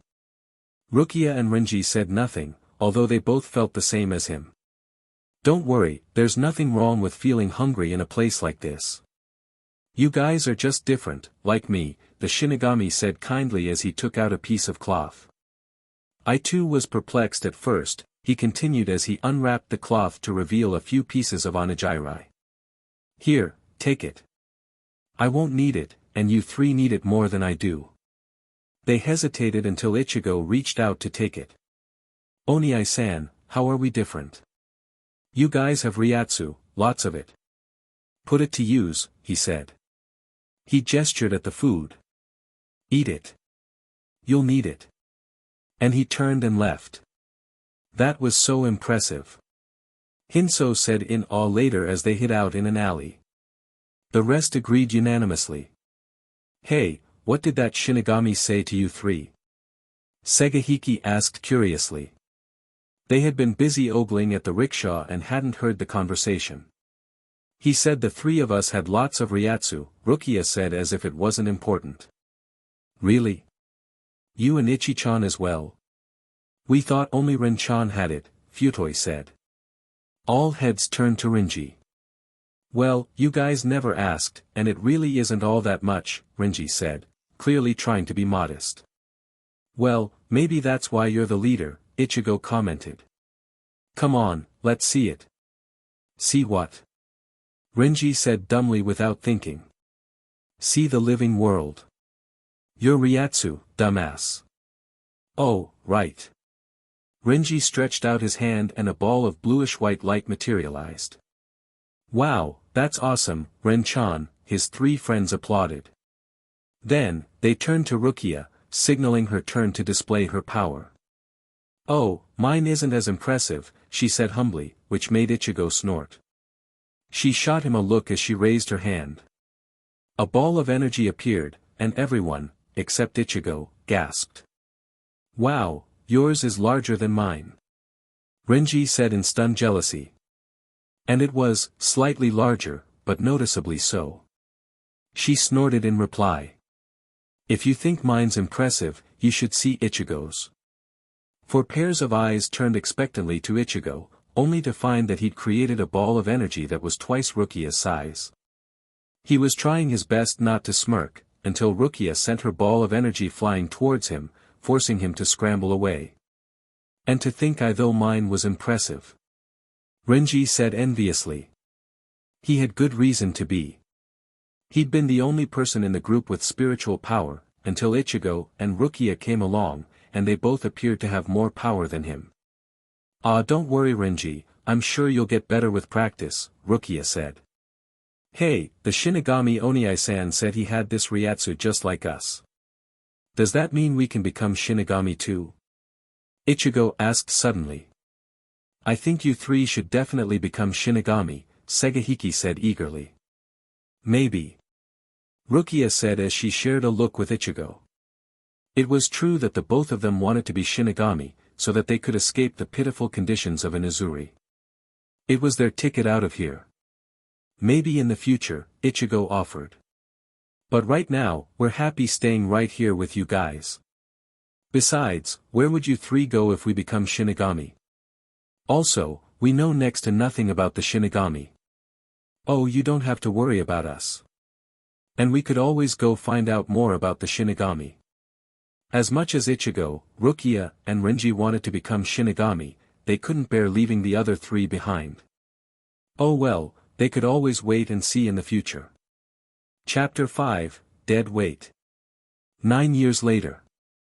Although Ichigo had initially refused to tell Renji the nickname he'd given Rukia, it didn't take long for him to find out, since Ichigo was mostly likely to retaliate and call her a midget every time she called him Strawberry, which was very often. Much to her gratitude. Renji didn't see how the nickname fit her, since they weren't that much taller than her. He also wasn't stupid enough to call her a midget, unlike Ichigo, he wanted to live. When Ichigo first called Rukia a midget, she refused to believe she would be that short compared to him. But now, 9 years after meeting the Shinigami, she had to eat her words. During these 9 years, someone seemed to have unlocked their growth mechanisms. Both Ichigo and Renji skyrocketed in height, growing by close to half a meter in height. Renji had, reluctantly, joined their crusade against bullies and like Ichigo, he too attained a strong and lean build. Rukia grew too, just, not as much. She maintained her slender and petite build, but her height growth dwarfed the other two in comparison. Much to her chagrin, she was now 1.5 heads shorter than Ichigo. His prediction all those years back had come true and he now could justify calling her a midget. That irritated her to no end. Whether he noticed it or not, he'd never used it as an insult, his tone had no malice every time he called her a midget. They had been friends for way too long, he wasn't going to intentionally hurt her feelings. Rukia knew that, but it still irked her, so she settled for threatening beating him instead, although why he kept doing it even though he knew she would probably hit him was beyond her. It was strange though. Rukia had been a kid for a few decades, yet grew from that into a young woman within the space of 10 years. Oh well, who were they to question the flow of time anyway? Strangely enough, the other three of their group didn't grow as much as Renji, Rukia, or Ichigo did. They still looked quite young. Why, no one had any idea. During this time, they found out as much as they could about Shinigami in case the trio ever wanted to become one. It certainly sounded appealing, the living conditions of the Siriidii sounded so much better than in Inuzuri. Ichigo and Renji were more interested in the sword fighting part though. Yet, they were still reluctant to abandon their three friends just to recognize their dreams. So, they made the most of their time in Inuzuri. They took care of as many young souls as they could handle. It wasn't easy, but it made a difference to the young souls. Some of them unfortunately died early from unknown natural causes, while others lived, but unlike the trio, they too didn't seem to grow much physically. As they grew older and stronger, taking care of the young souls became easier. It was having to see them die and be helpless to stop it that really sucked. But at least they helped make their lives easier. We really should hurry up, grab what we need and get back as soon as possible, Rukia said, worry apparent in her voice. It was a very uncertain time for the people in the district. Within the past year or so, there seemed to have been a huge increase in the number of souls that were entering Soul Society. The trio was curious, so naturally they sought to find out why. The details were hazy, but from what they could glean from the few rare souls who retained fragments of their memories, there was a huge war going on in the living world, one that involved guns. What the heck is a gun? Rukia once asked. It's some sort of weapon that shoots small metal, things so fast that it can pierce your body, Ichigo replied without thinking. And you know this why? She asked. Ichigo had no idea how he knew that. Somehow I just know. I suppose I must have seen one when I was alive. Unfortunately, this increase in souls also brought about an increase in the number of hollows as well. Now, they could frequently hear the roar of hollows, at least once a week. They weren't as clueless as before, and they now knew the danger hollows posed to souls like them. They still didn't know hollows consumed souls. Hence, they had to be careful every time they ventured out. Who knew when a hollow would wander into the district and put them all in danger? Currently, it was only Ichigo, Rukia, and Renji who were out. Futoi, Hinso, and Segahiki were back at their house. I think they'll be fine. What's the worst that could happen? Renji said to her. It's words like that which guarantee something bad will happen, she commented. Meanwhile, Ichigo had yet to participate in their conversation. He was lost deep in his thoughts. Lately he'd been having the same weird dreams. They had been infrequent at first, but they were becoming more common. He was standing in an empty corridor, plain, empty, and unending. In front of him, about 50 meters ahead, he could see a set of shoji doors. Behind him, the corridor was pitch black and carried on and on. He couldn't see where it ended. Light filtered in through the paper walls on both sides of the corridor. Well, they looked like paper walls, but when Ichigo touched them, they were unyielding, like solid rock walls. The light only seemed to illuminate the corridor leading to the door. Behind him, it was all pitch black. How did he get here? He felt like he knew this place, yet he was sure he'd never seen it before. Which house had a corridor that was that long? Ichigo. A low gruff voice suddenly whispered from somewhere behind him. Ichigo jumped and looked behind in fright, but he couldn't see anyone. Don't be afraid. The voice said, this time from the front, yet once again, he couldn't see anyone. WH. Who's there? He called out with more bravery than he felt. Can you hear me? I'm here to help you. The voice said again, this time from above him. And I'm supposed to trust a disembodied voice? Yeah right, Ichigo snorted to himself. Walk forward. This time the voice came from all directions. Ichigo didn't move. Walk forward, the voice repeated patiently. Ichigo hesitantly stepped forward. Nothing happened. Another step forward. I am behind the door. His curiosity getting the better of him, Ichigo quickened his pace. As he did, the voice kept repeating, Ichigo. Eventually, he reached the door.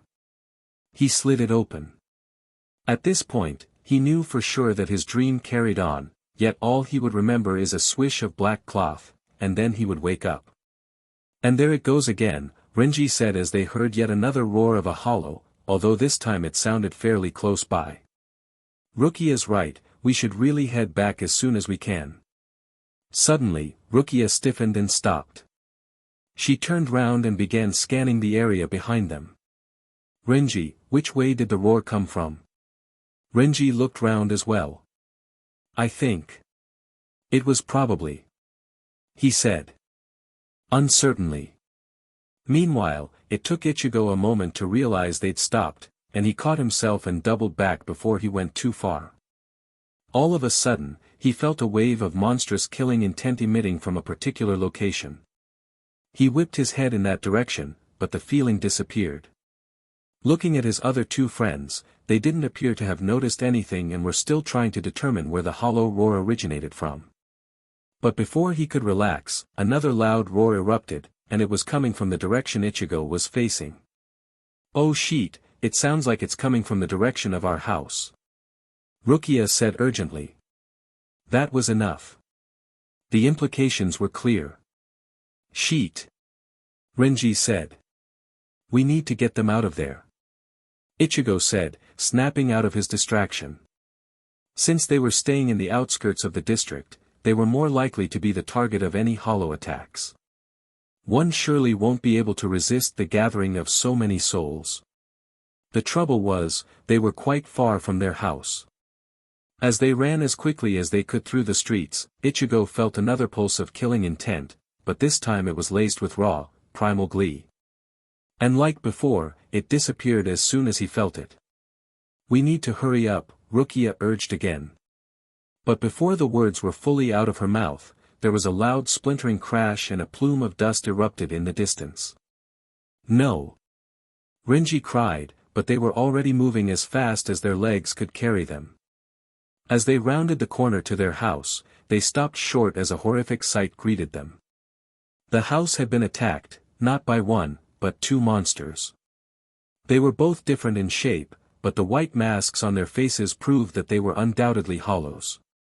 One of them was pretty large, it had a small head with a long, ape-like body, along with huge arms that reached the ground. It was standing in the wreckage of a collapsed building that they recognized as their hideout, their home for the past 9 years. None of the kids were in sight, and neither were Futoi, Hinso and Segahiki. There was another hollow standing close to the ape hollow. It looked like a wolf, except it was considerably larger than a normal wolf. Its white mask was bloodied at the mouth, and in between its jaws, there was Hinso. Renji cried. Wrong move. Both hollows turned towards the noise and fixated their eyes on the trio. The wolf-like hollow had Hinso trapped in its jaws. It opened its mouth to stare at the trio, dropping Hinso's limp body onto the ground. His body was soaked with blood and his eyes were open, vacant, and void of life. Renji, no. Let's get out of here. Ichigo cried as he grabbed Renji's arm and tried to pull him away, but Renji remained stunned and rooted to the spot. Rukia, help me. But before Rukia could react, a swish of black flashed past them and they all turned. Two Shinigami had rushed past them and were charging at the hollows. As they engaged the hollows, Ichigo suddenly felt dizzy. A strange sense of déjà vu washed over him. The young boy watched as the man charged at the monster with a sword in his grasp. Ignoring this, the boy turned back to the woman that was lying on the ground in front of where he knelt. Wake up. A crash jolted him back to his senses. He looked up and watched in awe as one of the Shinigami plunged his sword into the wolf hollow's mask, just as the large one scored a hit on the other Shinigami, sending him crashing into the ground. No, the first Shinigami yelled, and he yanked his sword out of the wolf hollow and turned to engage the remaining hollow. The wolf hollow howled as it collapsed, but the Shinigami didn't look back. All of a sudden, Renji ran forward. Wait, Renji. Stop. Rukia and Ichigo shouted together. Renji ignored them as he ran towards Hinso's fallen body. Hey kid, get back. It's too dangerous, the Shinigami shouted. Ichigo turned to look at the Shinigami who was battling the hollow. He'd seen Renji running towards Hinso's body and had gotten distracted as he tried to warn him away. That proved to be a big mistake as the ape hollow used the opening to attack and managed to land a hit on the Shinigami. Horrified, Ichigo and Rukia watched as the Shinigami was sent plummeting to the ground, directly next to Hinso's body, which Renji was now kneeling next to. Naturally, that also caught his attention, and the trio collectively turned their heads towards the ape hollow with fear in their eyes. Having brushed off its opponent, it was now staring at the three of them with a menacing glare, but it made no move to attack. See, this is why we should have a stick with us at all times. At least we be armed, Ichigo whispered in a casual tone to Rukia as the both of them edged backwards and towards Renji, afraid that any sudden moves would cause the hollow to attack. He was frightened, but right now his mind was racing as he tried to think of how they would all be able to escape. Are you kidding me? Rukia hissed. Of all the times to be griping about me refusing to let you carry a stick, you had to choose now. How do you expect to go up against that thing? And why the hell are we whispering? Beats me. And I'm not going up against that thing, I'm distracting it, so that you and Renji can get out of here. We can't outrun it, that's for sure. Rukia whipped her head round to look at Ichigo in surprise, just as Renji suddenly called to them, guys dash. Shut up Renji. Be ready to run with Rukia on 3. 1 dash. What? No, don't be stupid Ichigo. Rukia protested, but Ichigo cut her off again. I said shut up.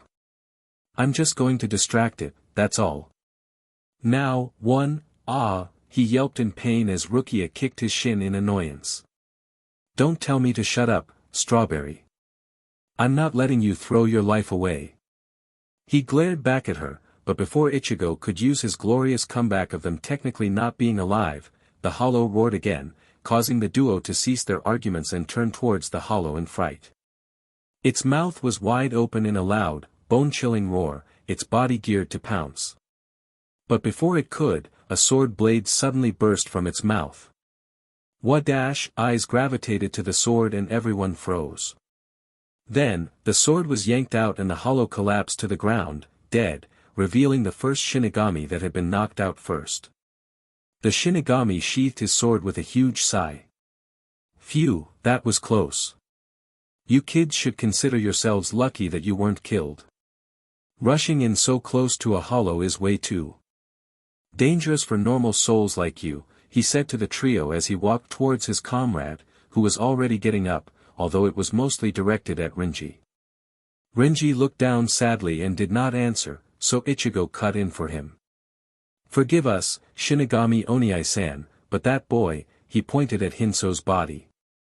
He was like our family, more so to him than us, he continued, referring to Renji. And we had many others as well, and they were supposed to be in that building. As he said that, he felt a pang in his stomach. He hadn't known the rest for as long as Renji had, but he still felt his heart getting torn as he imagined the others laying dead in the remains of the building. The Shinigami's stern expression softened at what Ichigo was implying. Well, I'm sorry to hear that. As much as I'd like to tell you they're fine, we all know that they're dash. Another huge roar suddenly echoed from somewhere in the wilderness beyond the district. Crap, we better go, the Shinigami said to his comrade, and in a flash, they were gone. They stood there in silence for a moment until Rukia gently tugged Ichigo's arm. Come on, let's go find the others, Rukia said as she gazed at Renji's kneeling form as he resumed his silent mourning. Any chance any of them survived?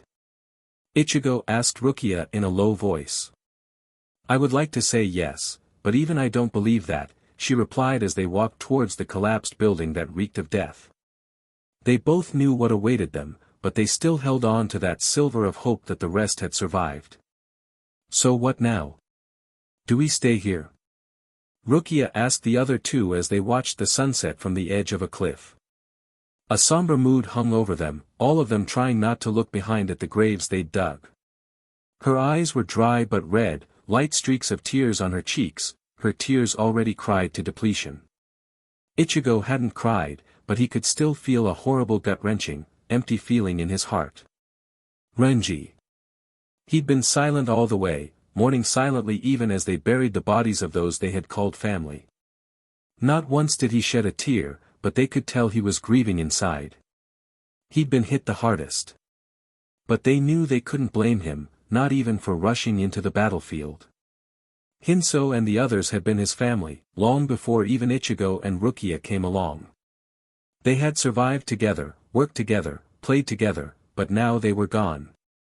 Just as they'd feared, they found the bodies of Futoi, Segahiki and many of the other kids within the wreckage. It was a horrible sight. Some of them had obviously been attacked by the hollows as evidenced but the bloodied, gaping wounds and punctures on their bodies. Others had been luckier, and had been dealt fatal blows by the falling wreckage. Altogether, it was a bloody graveyard. After finding the bodies came the necessary task none of them wanted to perform, burying their friends, because it meant having to accept that they were gone. I don't think we can stay here. Our place is gone. Sure, we can move, but it'll remind me too much of what we've lost.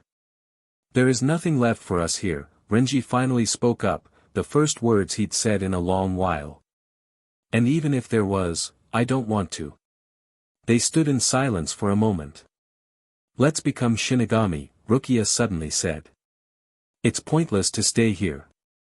Let's become Shinigami and leave this forsaken place, since we're capable of being one. And leave the others behind? Ichigo asked uncertainly while looking at Renji. He wanted to leave too, but what about Renji? I'm sorry for putting you two in danger, he said. What are you talking about? There's nothing to be sorry about. You were in shock when you saw, no one got hurt Renji, Rukia said softly. Renji didn't reply.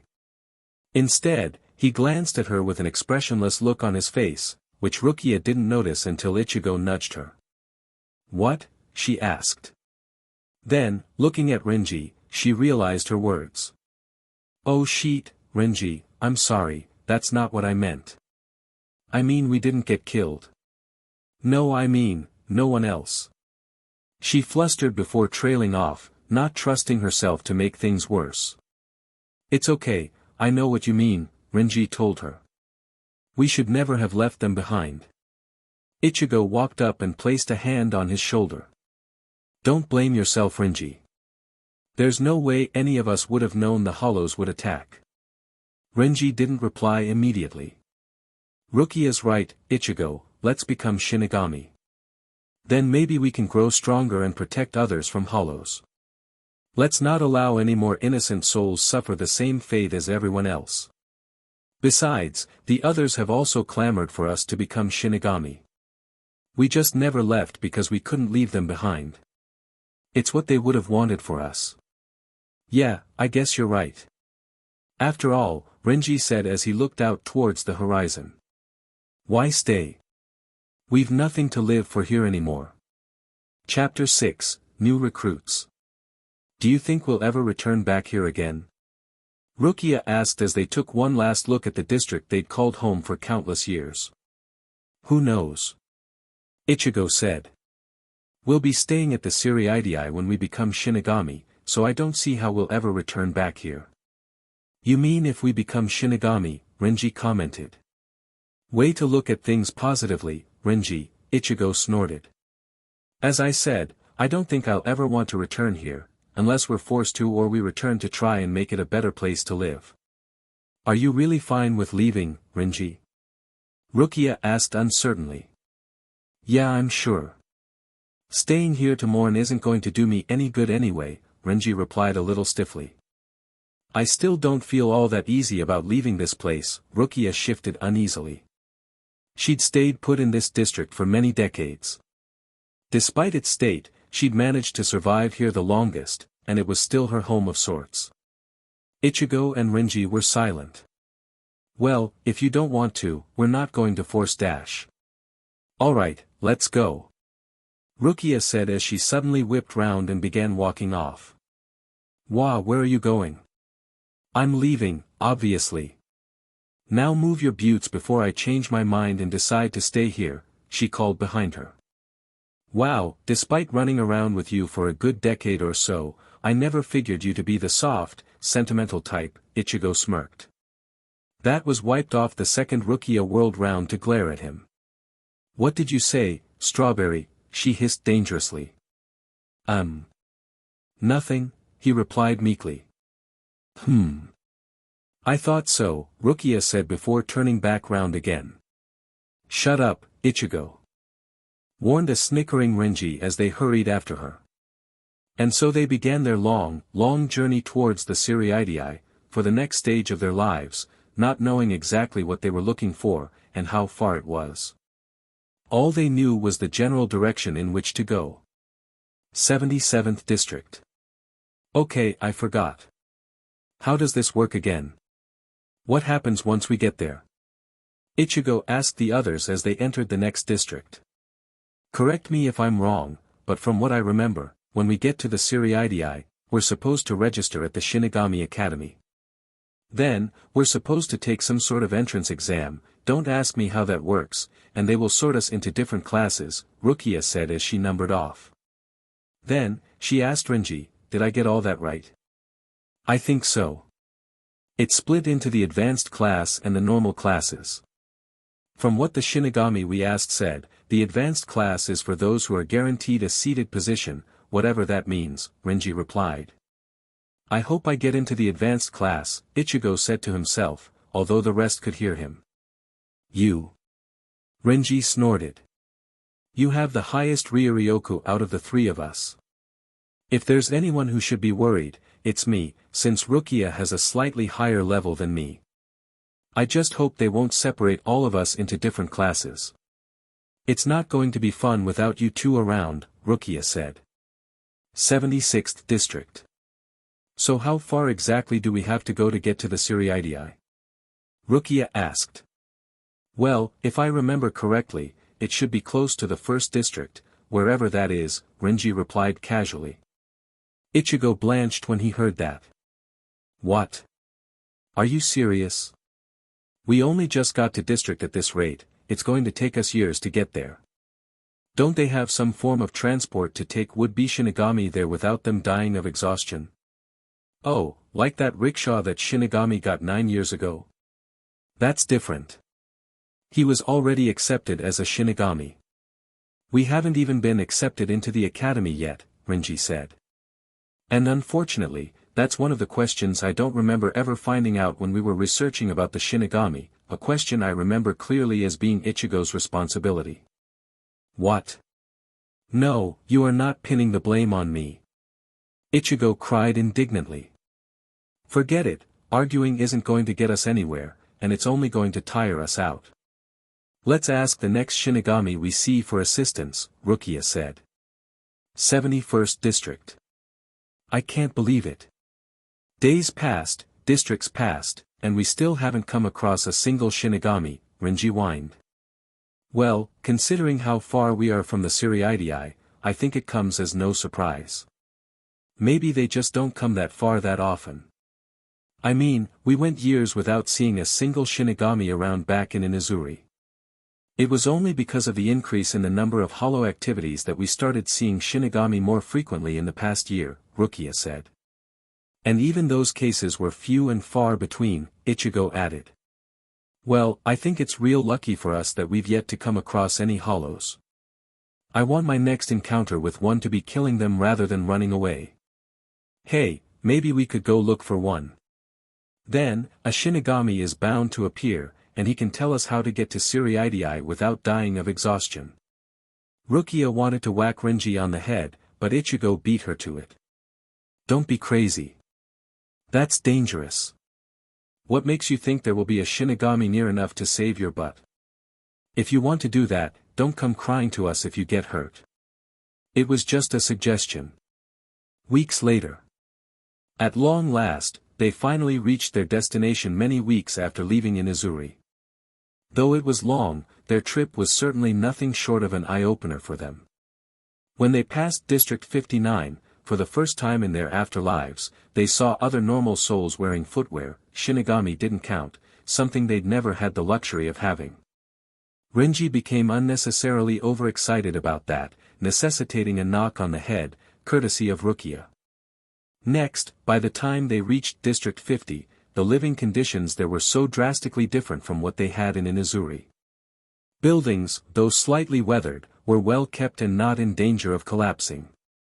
This time, it was Rukia that stopped to gape at the houses that showed signs of its inhabitants living in relative peacefulness, requiring Ichigo to drag her away before they wasted any more time than they already had. Finally, the drop in crime was very noticeable the further they went. Along the way to District 50, they never failed to stop and aid any young soul in trouble that they came across.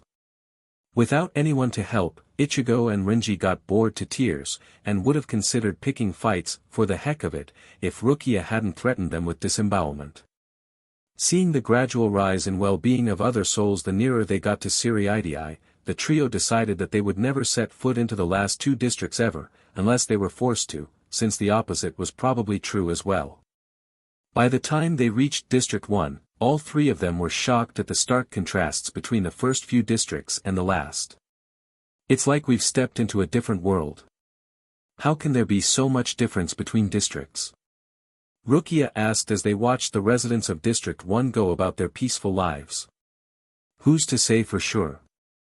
Ichigo replied. I get the feeling that this is a deep-seated problem that has probably gone on for centuries. Well, somebody should change that, she said. Not as we are, we can't, Ichigo said. So let's focus on getting into the academy first. But what if we can't get in? Rukia asked. Ichigo wanted to tease her for being so paranoid, but stopped himself when he saw the genuinely scared look she had on her face, and realized that he too was feeling slightly worried. What if they got rejected somehow? Then all their time would have been wasted, all their dreams crushed. And after that, what next? Where would they go? Oh, come on, don't be so worried, Renji scoffed in amusement as he saw the look on both his friends' faces. There's nothing to be worried about. Take me for example. Do I look worried to you? No, I've opted for a more positive approach, there'll be no problem at all, he proclaimed confidently, finishing off the act by puffing out his chest. You're crazy, Rukia commented. I don't think so. I've never felt saner in my entire life. I must be crazy to think I could do this, Renji said as he ran a hand nervously again through his hair. He looked frazzled, nothing like the confident posture he'd adopted just a while ago before they entered the Siriidii. Says the guy who announced that he was completely sane, Ichigo remarked dryly, while Rukia was doing her best not to laugh at the reversal of Renji's attitude. So if you're still sane now, where does that leave us? Deranged souls. Well, either way, you're not backing out on us now, we won't allow it, Rukia threatened as they awaited their turn. Like you're in any condition to, Renji retorted. You still look like a nervous wreck yourself. I'm not. I'm just tired from having to travel so far, Rukia countered. While his two friends continued bickering, loudly at that, Ichigo glanced around the room they were in, not really bothering to listen to what they were arguing about. He noticed that the others in the rooms were giving them second or third glances, some with curiosity and interest, but mostly with disdain, although he couldn't imagine why. Right now, they were awaiting their turns to take the entrance exam.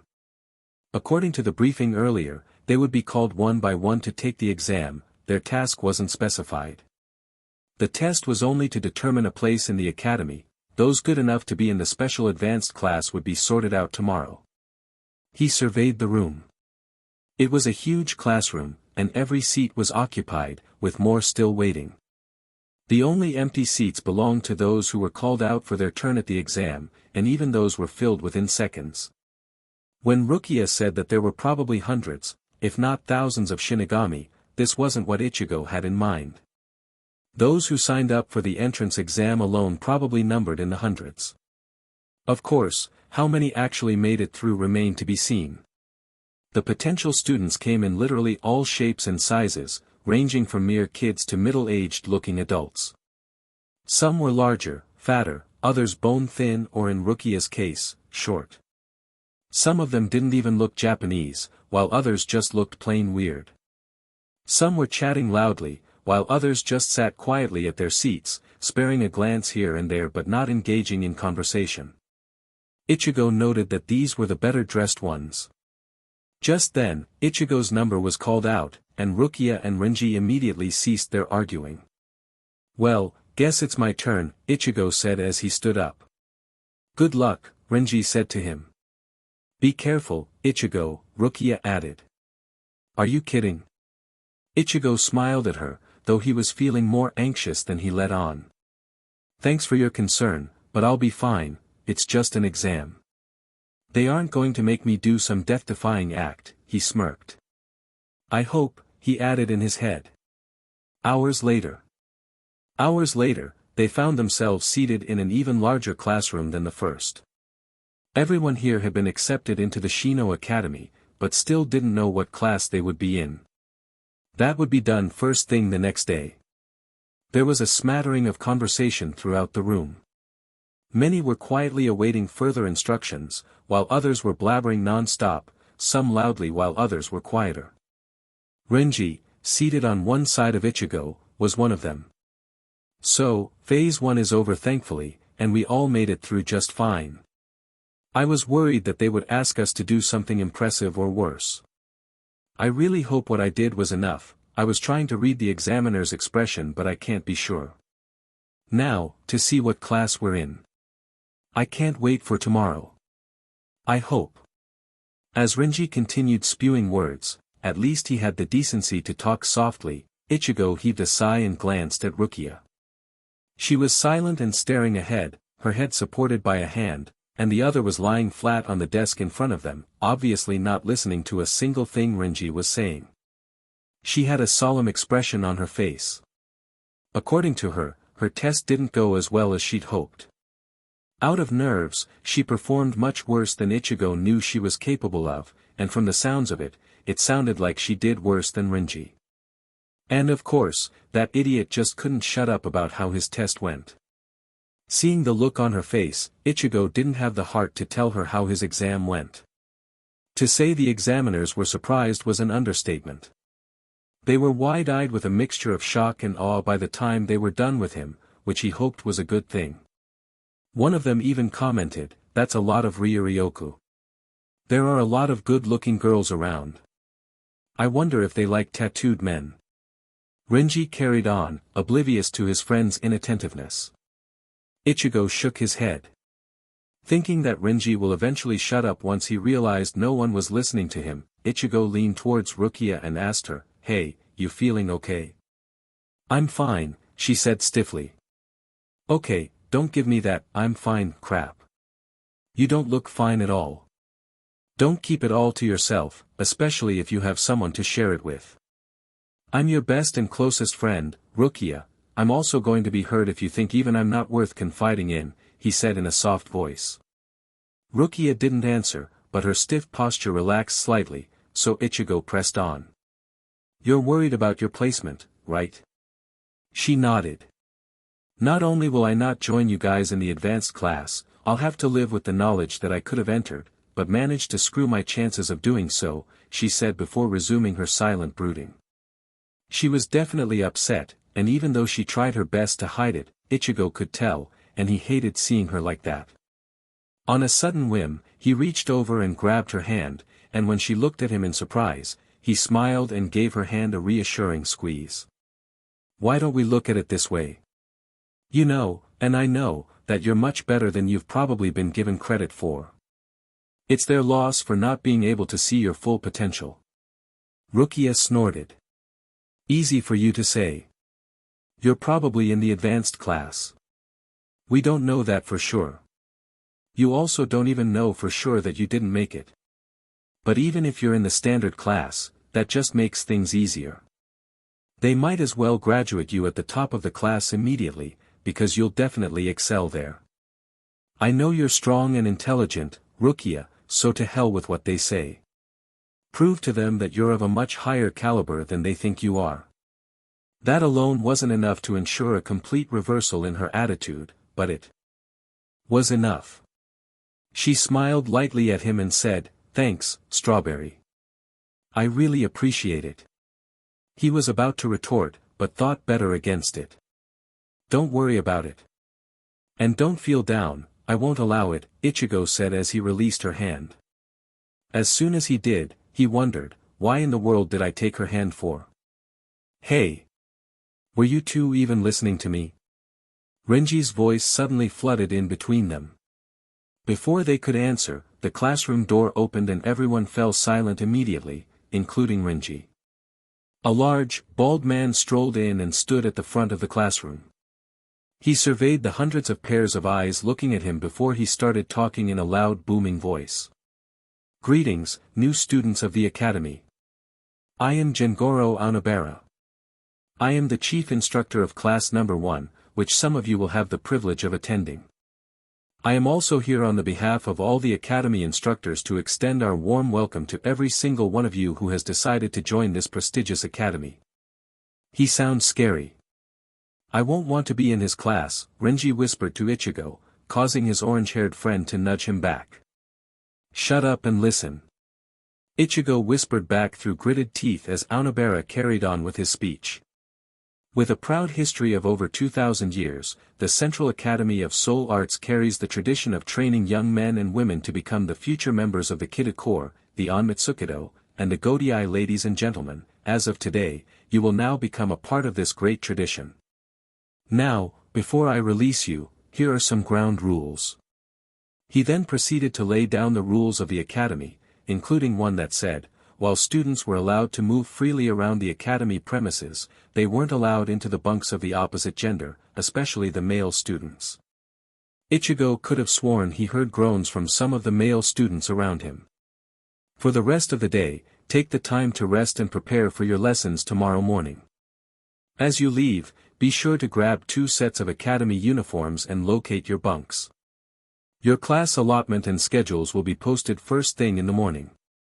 Be sure to get to your first class on time. If there are no questions, you're dismissed. There was an upsurge in noise as everyone scrambled to leave. Everyone began talking at once, all eager for what the next day held in store for them, including the 2 tall young men whose hair color stood out prominently in a sea of mostly black, as well as their small, black-haired friend. "Man, I can't wait for tomorrow," Renji shouted over the din. "Yeah, me too," Ichigo said as he glanced worriedly at Rukia. "Me too." Chapter 7, Academy, Training Begins. Like many other nights, he was back in the corridor. Except there was something different about it. The paper walls were no longer blank. There was a painting depicting a village, many small wooden buildings and houses, some in a bad state, others in fairly good condition. The sky was clear, not a cloud in the sky. It looked so lifelike that he almost thought he was looking through a window. Oh wait, there was one flaw to the painting, a large black spot where Ichigo assumed the sun would be. "Ichigo." There was that voice again. "Who are you?" Ichigo asked for the first time. "I am," the voice said, but didn't continue. Ichigo raised an eyebrow, waiting for an answer. "Why don't you step outside and let me see you? Then you can see who I am." "That sounds nice, but I awake every time I open the door," Ichigo said, but he still complied as he walked towards the door at the end of the corridor. "Then try harder," the voice said, but didn't elaborate. Ichigo opened the door, and found himself standing in the same village he saw on the painting. As he stood there surveying the deserted village, a voice suddenly called out, "I'm behind you." Startled, Ichigo whipped round. The corridor from which he'd exited from had disappeared. In its place stood a flagpole. No wait, there was a man standing on the flagpole. He looked tall, and his face suggested he was middle-aged. His skin was pale and he wore a white shirt with black pants and a long black overcoat.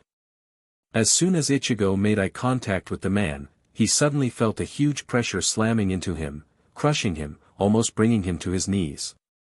Trying to stand his ground, he nearly missed the man saying, "Ah, it's so nice to finally see you in here, Ichigo." Who are you?" Ichigo asked through gritted teeth. "You should know who I am.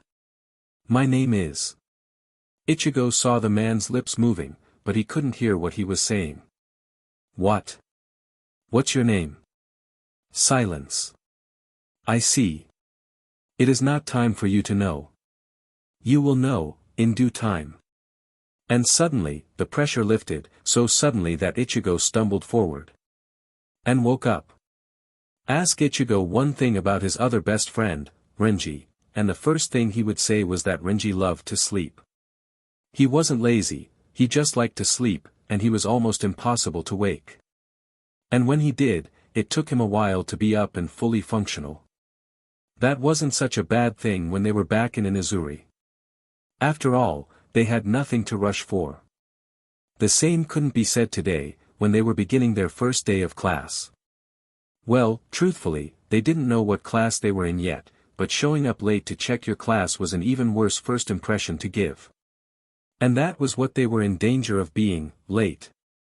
Ichigo had woken up pretty early, his excitement not really allowing him much sleep. Renji was, as expected, dead asleep. Thinking that he could wake Renji up later, Ichigo went to wash up first. Surely his other best friend would know how important it was to be early, right? Big mistake. By the time Ichigo was ready, Renji was still sound asleep and not responding to Ichigo's calls, and it wasn't for a lack of trying. Quickly running out of time, Ichigo did the next best thing, flipping Renji's futon. That got the desired result and Renji awoke with a start. "Hurry up, you idiot!" Ichigo chastised when Renji looked around in bewilderment. "We're going to be late for our first day if you don't hurry up." Of course, Ichigo couldn't really blame him. The futon had been surprisingly comfortable and he had a good sleep. Despite its simple furnishings, their room was a far cry better than the conditions back in Inuzuri. Even he had been reluctant to get up at first. To his credit, Renji managed to get dressed in his academy uniform incredibly fast. Ichigo was glad that the uniforms were colored based on gender, blue based for males and red based for females. It would make spotting Rukia that much easier despite her height among the throngs of academy students, since he did seem to notice that a majority of students were male. As for Rukia having to search for Renji and him, their hair color would be enough. Ah, new clothes. We haven't had that in a while, Renji said. Ichigo couldn't complain. As soon as they stepped inside the hall where the class postings were placed, Ichigo was assaulted by a small figure in white and red that crashed into him and wrapped her arms around him, nearly knocking him to the ground. Rukia. What's going on? He said in shock, recognizing his petite best friend as he managed to right himself before he fell. Said girl released him and bounced back, a big smile on her face. She looked chirpier than Ichigo had seen in a while. We made it, Ichigo. We all made it into the advanced class. Really? Both Renji and Ichigo made a beeline for the board that had their names and class posted. Sure enough, they were all in class number 1, the advanced class. Ichigo's name was placed first on the list, Renji's name was somewhere in the bottom half, while Rukia's was the last name on the list. While Renji was celebrating, Ichigo turned round to see Rukia still smiling at him, and he couldn't help but return it. See, I told you don't assume the worst. You worried for nothing. She grinned sheepishly back. Yeah, I guess you were right. You know what this means, don't you? Ichigo said to Renji. We get Onabara as our sensei. Renji's own smile faltered. I suppose he's all right. Sure. Come on, let's go, before we're late. Quiet. Onabara's voice had adopted a much stricter tone than the one he'd used yesterday as he addressed the class of approximately 30 students. For those of you who weren't listening yesterday, I am Jingoro Onabara, and I will be your chief instructor during your time in the academy. The entire classroom was silent as they listened to him speak. No one dared to speak after he'd sent one student out for only being a minute late. They knew he meant business. As you should have figured out by now, you are all members of the first-year class. All of you have been chosen according to your test results, which were the highest amongst every single new academy student. In other words, this is a special accelerated class for the best new trainees, namely, everyone in this room. You will get to do stuff others won't do, learn things other classes don't teach, because every one of you have the potential. He paused to scan the class before booming out, come in. Seconds later, the girl he'd sent out walked in meekly and immediately took her place, her face flushed with embarrassment. As I was saying, this class has the honor of being graced by almost every Taicho and Fuku Taishu in the Godai. In fact, one of the Fuku Taishu managed to graduate within a year 50 years ago, and is considered a prodigy. I've heard that he's in line to become a Taicho pretty soon. Although not everyone is capable of that, I still expect all of you to go on and become high-ranking seated officers. This was greeted by soft murmurs from the class at how high the bar had been set for them by their sensei. Silence. Onabara boomed again, and everyone fell silent. For everyone in this class, there will be no rest until you've been accepted into one of Seoul Society's 3 military units. In the coming months and years, your training will forge you into the Iron Core at the heart of these units. It is for this purpose that, each and every day, you will dedicate your body and soul to your training. I don't wish to see anyone slacking off. We have high hopes in all of you. Don't disappoint us. Any questions? No one spoke, not even a usually talkative redhead. Good. Now on to your classes. In addition to a general education, where you will learn more about the Shinigami, Soul Society and other things, you will also be taught how to control your Ryatsu, which is essential for training in the 4 main forms of combat, Hakuda, Hoho, Kido and Zenjutsu. Not only that, you will learn to communicate with your Zanpakuto, a class which I will be personally conducting. More will be taught to you as you progress. Lunchtime. You know, one of these days, Renji is going to make us late, and when he does, I'll kill him, Rukia said in a low voice as they carried on their increasingly frantic search. Normally, Ichigo would have been more partial, but the search was getting to him too. I'll hold him down for you, but leave some for me, he said with a smirk.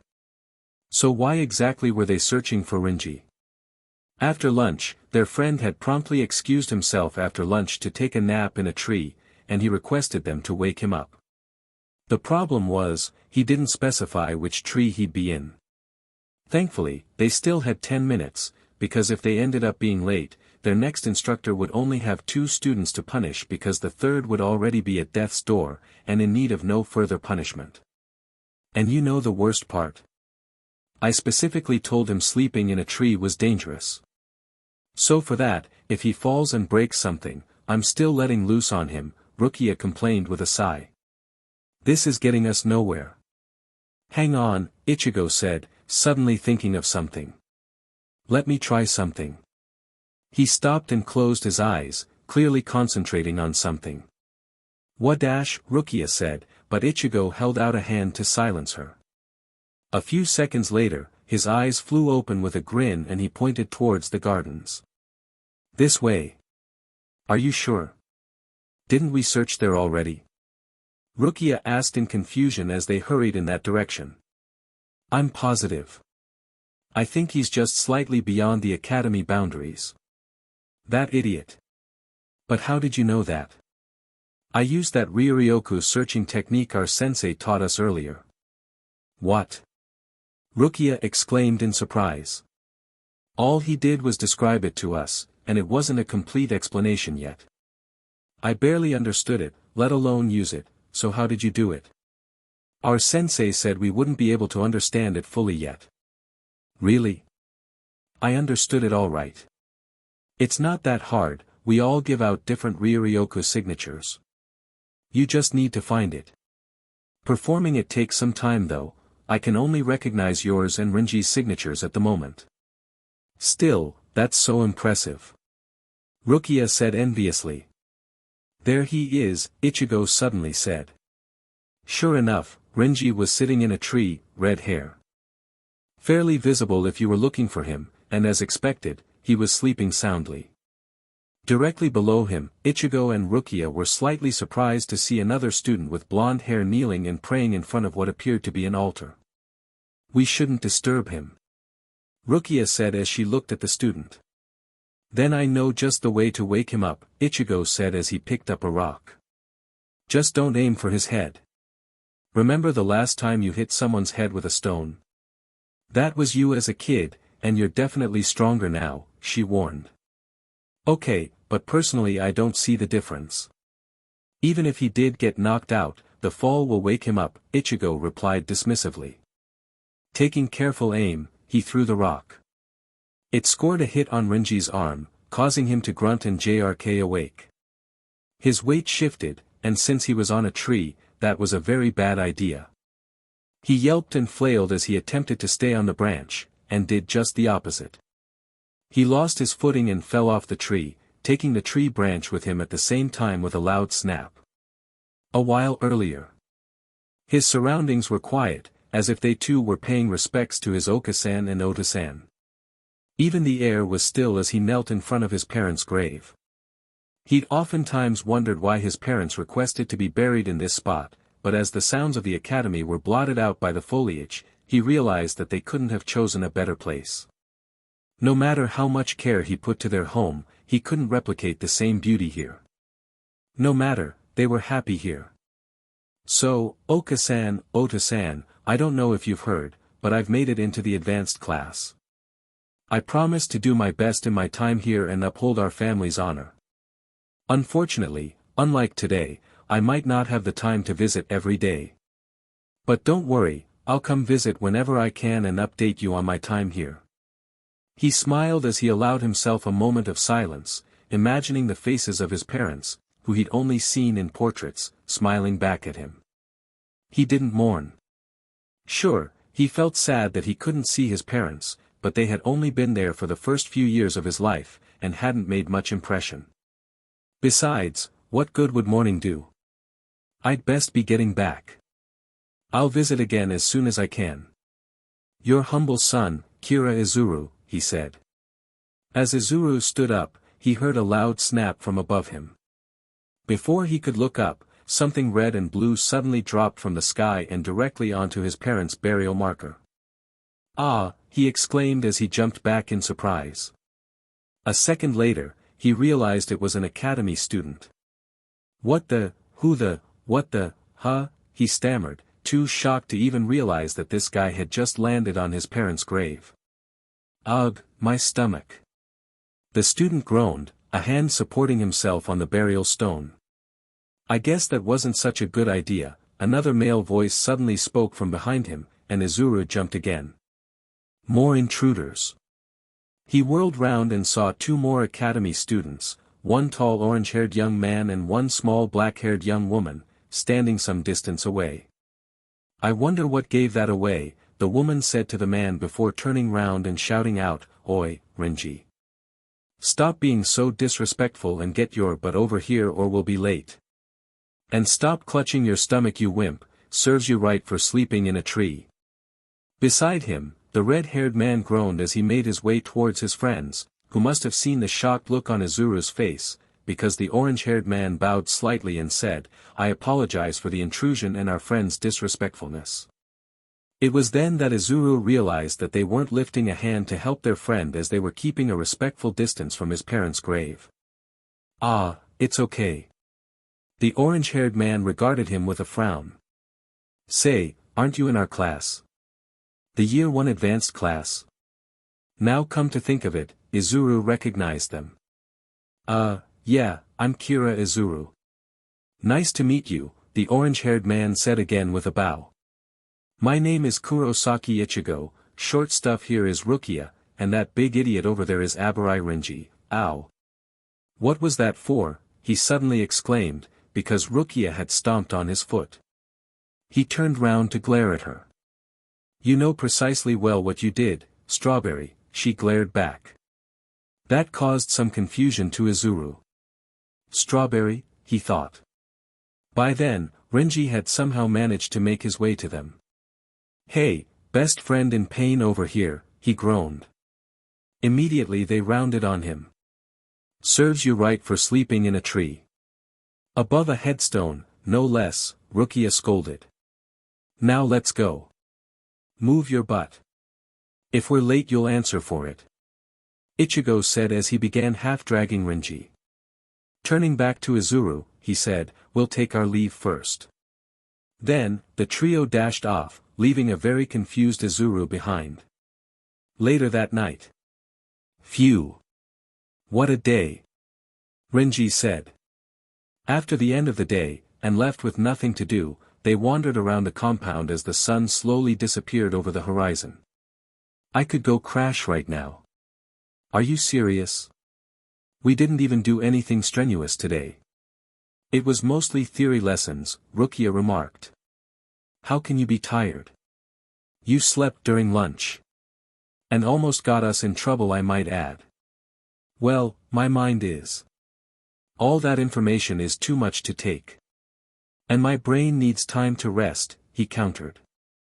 In fact, why waste my time walking around when I can go and sleep now? They walked for a few more meters before Renji suddenly said again, you know what? I think I'll go retire for the day. That way I can be up and ready for tomorrow. What? Wait, Rukia said, but Renji was already running back towards the dormitories. If he heard her, he didn't show it. Can you believe him? Rukia said as she turned to Ichigo. He says he's tired, but he still has the energy to run. Ichigo. Ichigo didn't answer. He vaguely heard Rukia's voice but didn't notice it was directed at him, nor did he notice that Renji had left. He hadn't participated in the conversation throughout the entire time, because something had been bothering him after their last lesson. Last lesson, Shinigami duties. One of the Shinigami's main duties is to exterminate any hollows that enter either Soul Society or the living world. As most of you might know, hollows are born from human souls. When humans die in the living world, they are sent to Soul Society. However, through a variety of reasons that we will cover in the next lesson, some of them are not sent over to Soul Society. And over time, will turn into hollows, which will be covered in the next lesson as well. For reasons still undetermined, once a soul becomes a hollow, it is driven by an eternal and insatiable need to consume other souls, be it living or dead. This is why, as future Shinigami, you may be tasked to patrol both the living world and Soul Society, to stop the hollows from consuming any innocent souls. By doing so. Hello, Ichigo. Are you listening? Oi Strawberry. Rukia said, finally getting Ichigo's attention with a sharp jab on his arm. What is it? Hey, where's Renji? Rukia raised an eyebrow in concern. Something was amiss, he didn't respond to her calling him Strawberry. You've been like this ever since dinner. Is something wrong? Not really. It's just something our sensei said in the last lesson sounded extremely important, but I can't remember why. Extremely important? Rukia asked in confusion. I don't recall anything being terribly important. We already knew some of the stuff he mentioned, like the fact that hollows are dangerous. What are you talking about? No, it was the part about hollows consuming souls. That sounds like the answer for something very important to me, but I can't remember what, Ichigo said, biting his lip as he tried to rack his brains for the answer. Any idea what it's regarding? Rukia asked. That's the thing. I don't remember. I've been here a while, perhaps I've forgotten it. Rukia placed a hand on his arm. Don't worry, I suppose it'll come to you eventually, she said. Yeah, maybe, he said absent-mindedly. Come on, let's not stand here all night. Renji bailed on us, that traitor, said he was sleepy, even though it isn't completely dark yet. Then let's take the time to relax, Ichigo said as they began walking again. I have the feeling the next few days aren't going to be as easy as today. Chapter 8, Academy, Training Point 1. So it carried on for the next few days. In addition to learning more about Shinigami duties, they also learnt about the 3 separate military branches. Out of the 3, the Gotei 13 was the largest, and almost everyone entered it. For the Kido Corps and Onmitsukido, they specialized in Kido and unarmed combat respectively. They only took in the best, and were pretty much exclusive, they came for you. You didn't go to them. In addition, they also learnt about the history of Soul Society. Renji, along with most of the other students, found it immensely boring. Well, so did Ichigo and Rukia, but they knew it was necessary, especially since they were still interested to find a way to change the lives of those in Rukongai. That was pretty much what they covered for the first week. They had nothing concerning combat training, unless you counted some limited physical training, something Renji was getting impatient about. Normally, Ichigo would have agreed with him, but to his slight embarrassment, he'd been singled out as the top student for their batch, near perfect entrance exam scores, something that hadn't been achieved in a while. Hence, he had a reputation to uphold. As for Rukia, she had a point to prove. Apparently the names on the advanced class list had been ordered in terms of score, which meant she barely made it in. But that's a good thing, isn't it? Ichigo said to her. If you can mess up and still get in, who knows how far you'll go. In fact, one day we might just become Taicho or Fukutaishu. Rukia looked at him in shock. It's nice that you think that highly of me, but don't you think you're getting ahead of yourself? Sensei said that 2 squads are without captains, and it's been that way for more than 50 years, simply because no one's good enough. Yeah, I know that, but can't we change that? I get the feeling that unless we become captains, we won't be making any significant change. Either way, we still have a long way to go. We're only in the academy. Let's talk about this again after we graduate. Day 7. It turned out that the first week or so of their training was just simple training in preparation for their combat training. After all, advanced class or not, how could they simply just dive straight into things like using Kido if they didn't even know how to control their Ryatsu and draw on their Ryuryoku? So, aside from their normal lessons, they had to learn how to control their power, essential for Kido and Hoho, and physical training for Zenjutsu and Hakuda. Of course, whether they actually grasped it was a different matter. They were taught the basics, and were expected to train with it without much guidance. They were the advanced class after all. While most of you should have some form of control over your spiritual powers, what you're controlling is simply the tip of your power, most of it is stored within you. Here, you will be taught how to draw it out and control it as well. The entire class was out in the compound, some distance away from the main academy building and away from other students. Right now, they were being given a long lecture about Ryatsu. Ryatsu is the spiritual pressure you create when you release your Ryuryoku. The pressure you create is proportional to the amount of Ryuryoku you have. The more you have, the greater your Ryatsu. As the name suggests, raising your Ryatsu creates a pressure that others can feel, hence it can be used to strengthen your offensive and defensive abilities. However, if you raise it too high, you can suffocate others with a lower Ryatsu than yours, which is what makes it dangerous, and control is essential. That is why this lesson is conducted outside the academy.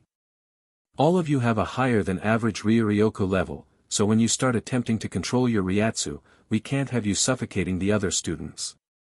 So, to do that, you need more than simple concentration. For the first time, you need to be able to draw it out through meditation. Once you can do that, future attempts would be much easier.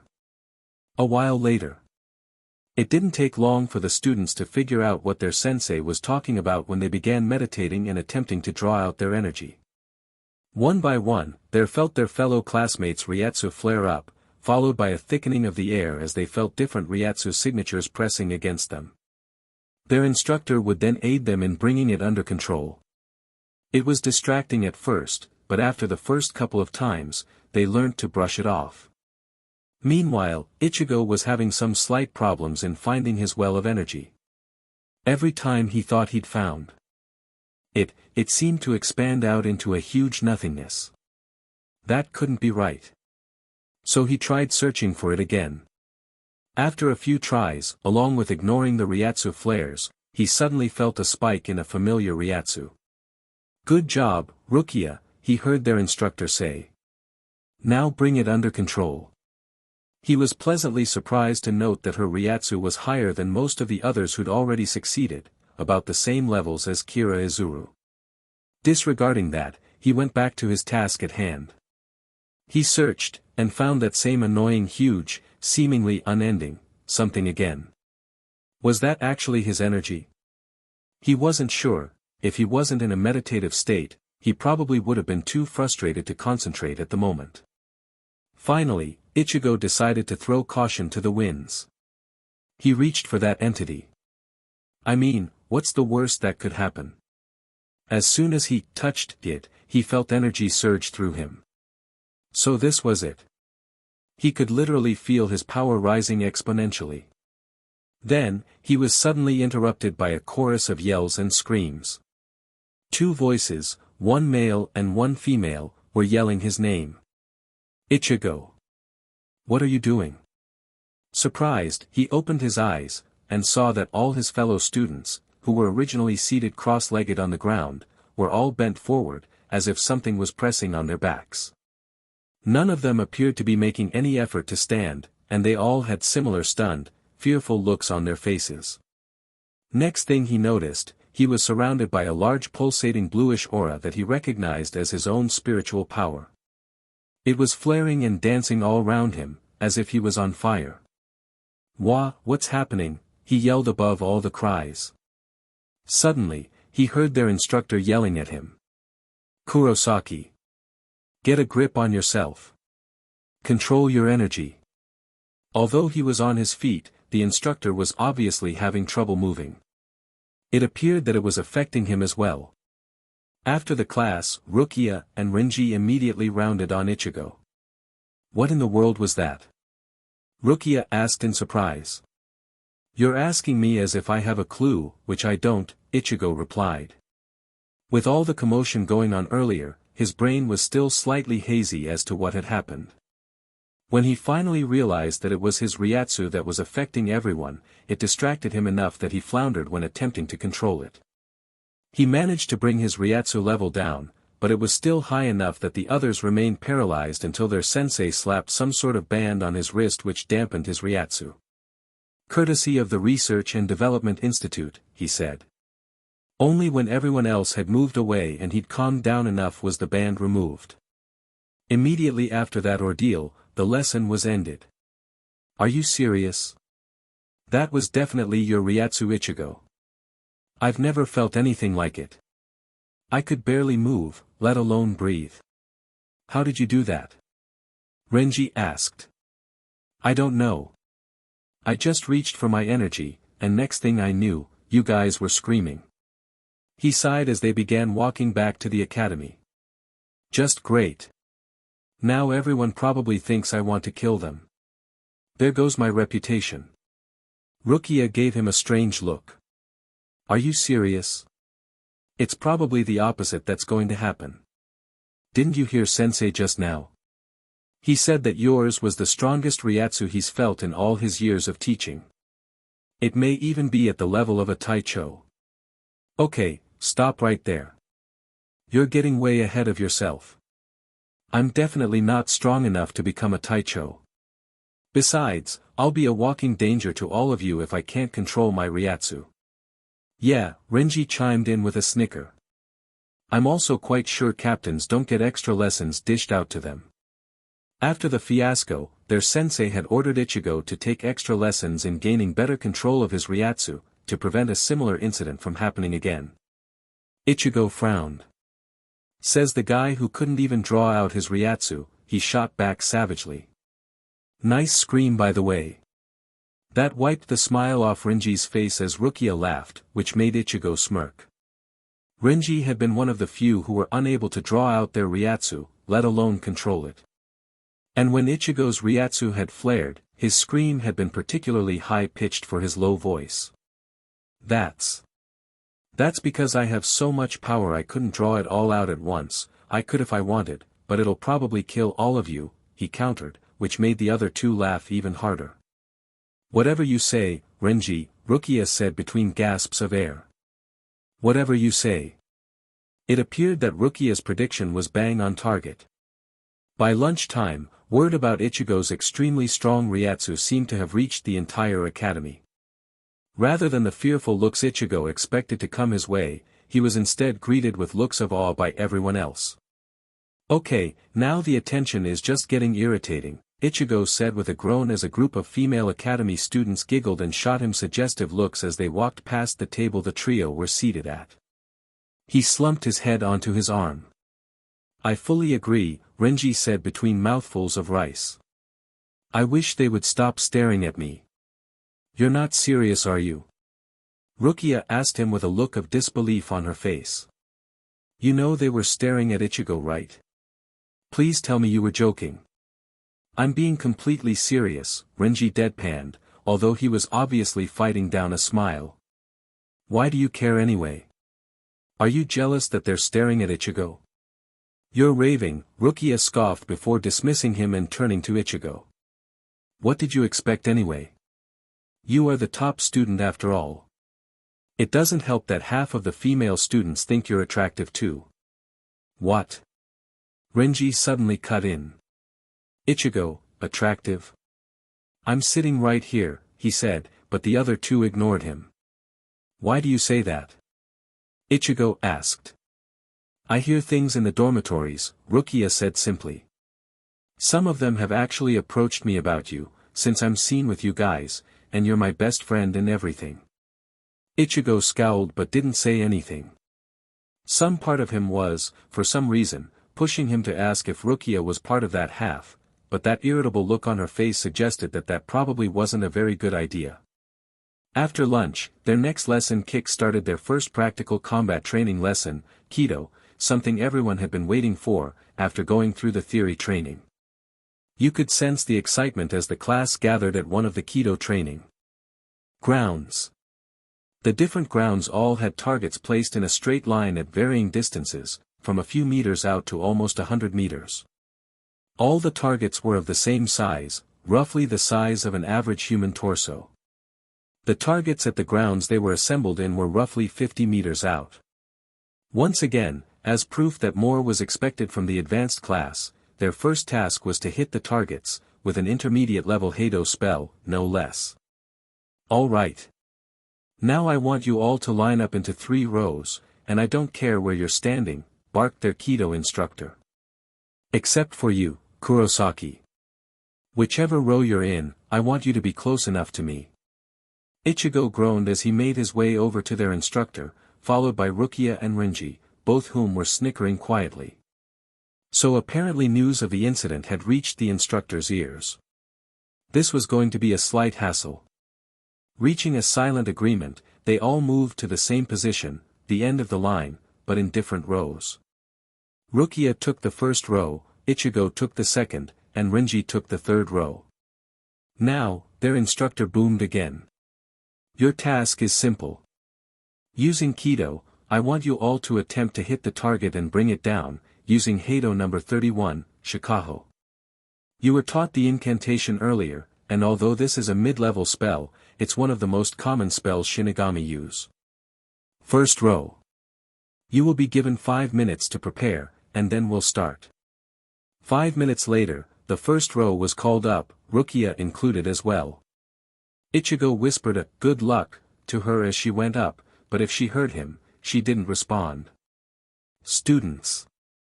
Take your positions, their instructor barked. And begin. All at once, multiple shouts rang out. Ye Lord! Mask of blood and flesh, all creation, flutter of wings, ye who bears the name of man. Inferno and pandemonium, the sea barrier surges, march on to the south. Heido number 31, Shikaho. Apparently, it was harder than it looked, as only one student, a short girl who was around Rukia's height, managed to produce anything. A ball of flame materialized in her hands and shot towards the target, but her aiming was off, and she only clipped the side of the target. Still, that generated applause from the rest of her classmates. Meanwhile, Rukia stumbled at the start of the incantation, and had to restart, so she lagged behind the others. Once she completed the incantation, she yelled, Heido number 31, Shikaho. For a split, depressing second, she thought it hadn't worked, but then, a large ball of energy coalesced in her palm and shot towards the target. I did it. Rukia thought with glee, but that was short-lived, as her spell managed to find its mark, sort of. Instead of hitting the target, she'd aimed too low, and it hit the pole the target was propped up on, destroying the pole and collapsing the intact target. Amidst the applause, Ichigo burst out laughing. I'm quite sure that wasn't what Sensei meant by, bring down the target, he laughed, only to be silenced with a kick from Rukia. I'll like to see you do better, she hissed, just as their sensei called for the next line. Ichigo smirked back at her. With pleasure, he said before getting up and walking forward, along with everyone else in his line, which happened to include Kira Izuru. He stood facing his target, which had been replaced after Rukia had done her number on it. Rukia watched from the side as she saw Ichigo's face take on a look of determination. Vaguely wondering what he was thinking, she missed their instructor's signal, and only realized they'd started when the whole line began chanting the incantation. Ye Lord! Mask of blood and flesh! Though she could barely hear Ichigo's voice despite him standing fairly close to her, she could tell that his incantation speed was considerably slower than the others. As such, he was still chanting when everyone else had finished the incantation. Much like her line, there was nothing impressive, except for Kira hitting the target dead on, vaporizing it. A split second later, Ichigo finished his incantation. At first, it seemed like he hadn't succeeded, but moments later, a large ball of crimson-red energy manifested at his palm. It seemed to hover there like some miniature sun before it burst towards the target. His shot scored a direct hit, but instead of exploding along with the target, it simply blasted straight through before it exploded when it hit the wall. When the dust settled, there was a huge hole in the wall. Everyone was stunned, before everyone began applauding. Since Ichigo didn't really care much about the attention he was getting, he ignored them. Turning to Rukia, he smirked. "I told you I could do it," he said. She smirked back and she folded her arms. "Since when did I say you couldn't?" "Impressive," Renji said as he walked up to Ichigo and slapped him on the back. "But you haven't seen anything yet. Now watch the master at work," he proclaimed before sauntering up to take his place. "Don't blow yourself up," both Ichigo and Rukia said with identical smirks on their faces. Shocked, they looked at each other, before breaking out in sniggers. "Such faith my friends have in me," Renji scoffed, shooting them a disdainful look before turning round. "Of course we do," Ichigo said with as serious a face as he could muster as he stood beside Rukia. "Group 3 ready," their instructor announced. "And, begin." For reasons known only to himself, when the signal was given, Renji skipped the incantation completely, and instantly shouted, "Heido number 31, Shikaho." There was a loud bang and everyone gasped and backed away from Renji, whose spell had exploded in his face, sending dust flying and completely engulfing him in smoke. "Renji," the two of them shouted in shock. They ran towards him, but hovered just beyond the smoke cloud, anxious but afraid to go in for fear that they might end up hitting Renji. The smoke cleared, and Ichigo and Rukia stopped short when they caught sight of Renji. They took in his appearance in silence, then, simultaneously, they lost it. Ichigo collapsed to his knees, clutching his stomach with laughter, while Rukia had an arm round Ichigo's shoulders, and she was leaning on him for support, her laughter blending in with Ichigo's as the other students looked on in shell-shocked silence. There were some sniggers all round when they too finally caught sight of Renji's appearance. He stood frozen in his prior posture, his eyes wide and mouth agape, giving him a stunned look. His face was smeared with dust, and his palms were smoking slightly. His wild, bright red hair, normally kept in a ponytail, was now sticking out in every possible direction, and his uniform was in a disheveled state. "Shut up," was all he said to his friends when their laughter had subsided to shakes of silent mirth. "Some friends you are, laughing at my plight." "No, we were worried, really," Ichigo said with a grin. "Until we looked at your appearance." "Yeah, I think that hairstyle really suits you," Rukia stammered out, and the both of them promptly dissolved into sniggers again. Of course, their sensei wasn't amused at all. "That's enough, Kurosaki." "Rukia," he barked. "As for you Abarai, stay back after class for extra practice." Renji could only nod silently. Since Kido training was the last lesson for the day, Ichigo and Rukia waited patiently for Renji to finish his extra lessons, read, torture, with their Kido instructor before going down to dinner. Unfortunately, nothing interesting happened during Renji's extra practice. In other words, like most of the class, he failed to produce a proper Kido, but at least there wasn't a repeat of his exploding incident. All the way down to dinner, Renji complained about how hungry he was, and that he could eat a hollow. "Not before they eat you first," Rukia remarked dryly. Still, it being the first time they used Kido, they were understandably drained and hungry. As they waited to get their food, Ichigo suddenly grew pale and said, "Okay, I'm quite sure I didn't do anything wrong to deserve this." Confused, the other two looked towards the direction he was staring at, and had similar reactions. Striding towards them purposefully was Gengoro Aonobara, an unreadable expression on his face. "Maybe he heard about Renji's performance," Rukia suggested. Renji didn't protest, because he was thinking the exact same thing. Not one to forego formalities, they bowed as their head teacher approached them. "Gengoro-sensei," they said. Aonobara nodded, and to their surprise, addressed Rukia. "Rukia, I need you to follow me," he said. "What? Why?" she asked in shock. "I'm not permitted to divulge it to public ears, even if they are your friends," Aonobara said. He shot Ichigo and Renji a slight apologetic look before turning back to Rukia. You may speak to them later if you wish, but for now, please take your books and follow me to classroom 1. She looked like she had half a mind to protest, but Ichigo waved her on. Don't worry, Rukia. We'll wait for you here, he said. Yeah, we will. But you better hurry up or I might just eat your share too, Renji added with a grin. Well, then I guess I'll be going then, she said hesitantly before hurrying after their head teacher.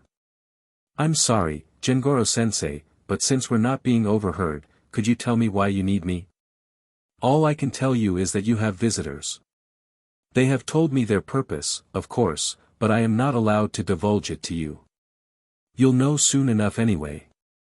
We're here, Aonibara said as they stopped outside a class. Rukia frowned. A visitor? Who in the world would be looking for her? She knew no one other than Ichigo and Renji. Please wait outside for a moment, Aonibara said before entering, sliding the door close before Rukia could see who was inside. A few seconds later, the door slid open and Aonibara walked out. He gestured inside. Please enter. I'm not permitted inside so I shall take my leave. Frowning at her teacher's actions, Rukia entered, but faltered when she saw her visitors. So, you are Rukia, I presume, an old, rough voice said. Chapter 9, Separation. Training PT2. I know you said you were hungry and everything, but why the rush? Ichigo asked Renji as he watched the latter inhale his food while he ate at a more civilized pace. And that's your third bowl of rice. Are you really that hungry? Of course. Thanks to my stupid extra practice, I wasted more energy than you and Rukia combined, he replied between bites of rice. Like you even created anything, Ichigo muttered softly enough that Renji couldn't hear him. Still you're going to choke if you're not careful, Ichigo said as he stared at the entrance of the dining hall. It's been almost half an hour. Where's Rukia? Renji chuckled softly at the look on Ichigo's face. Why don't you go look for her if you're so worried? You know what? I think I will, Ichigo said, finishing up his last bit before standing up. You coming? Let me finish.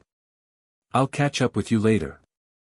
And don't worry, I know where it is, Jingoro-sensei revealed it to us earlier.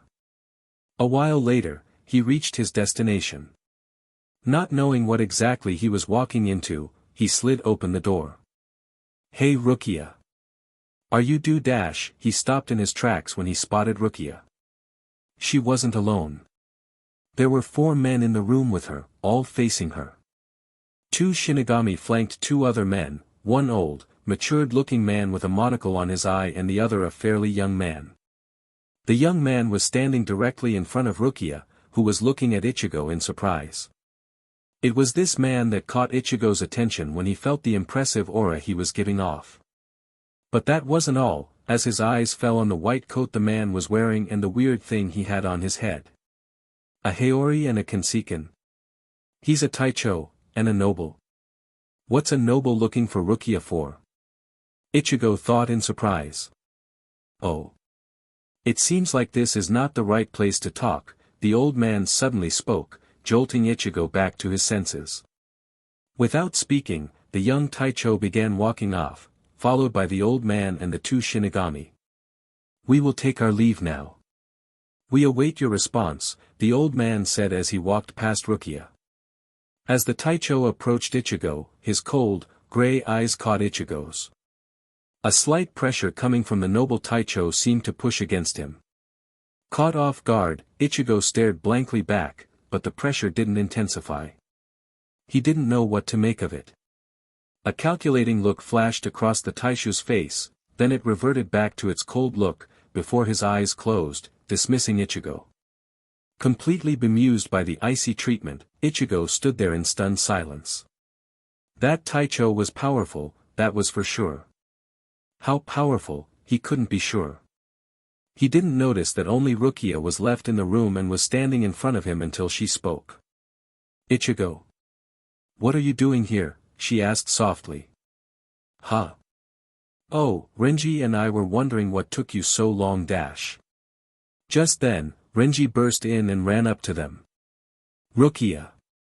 Ichigo. What was all that about? Who were those guys? I saw them exit this room. That man in the Haori, he's a noble, right?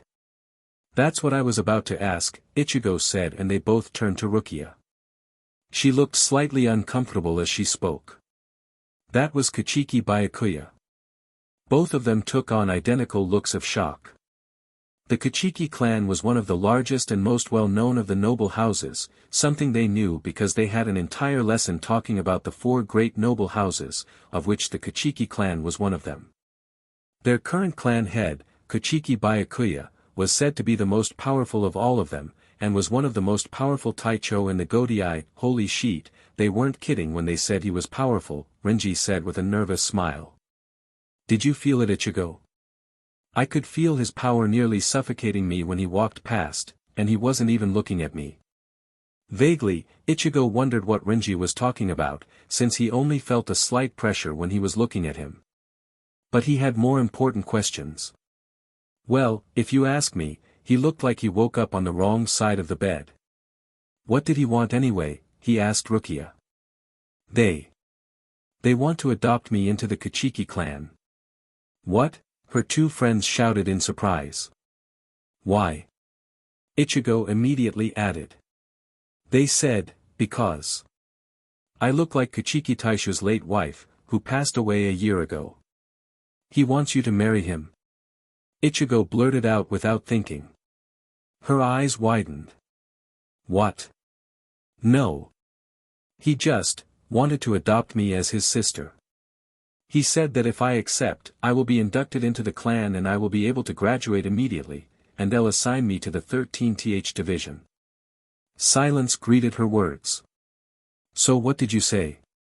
Renji asked quietly. I haven't decided. I wanted to check with you guys. She trailed off as she looked at her 2 friends. What for? Ichigo suddenly asked.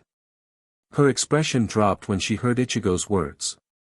I mean, something like this, I thought you guys would want to know, I wanted you guys to be okay with it.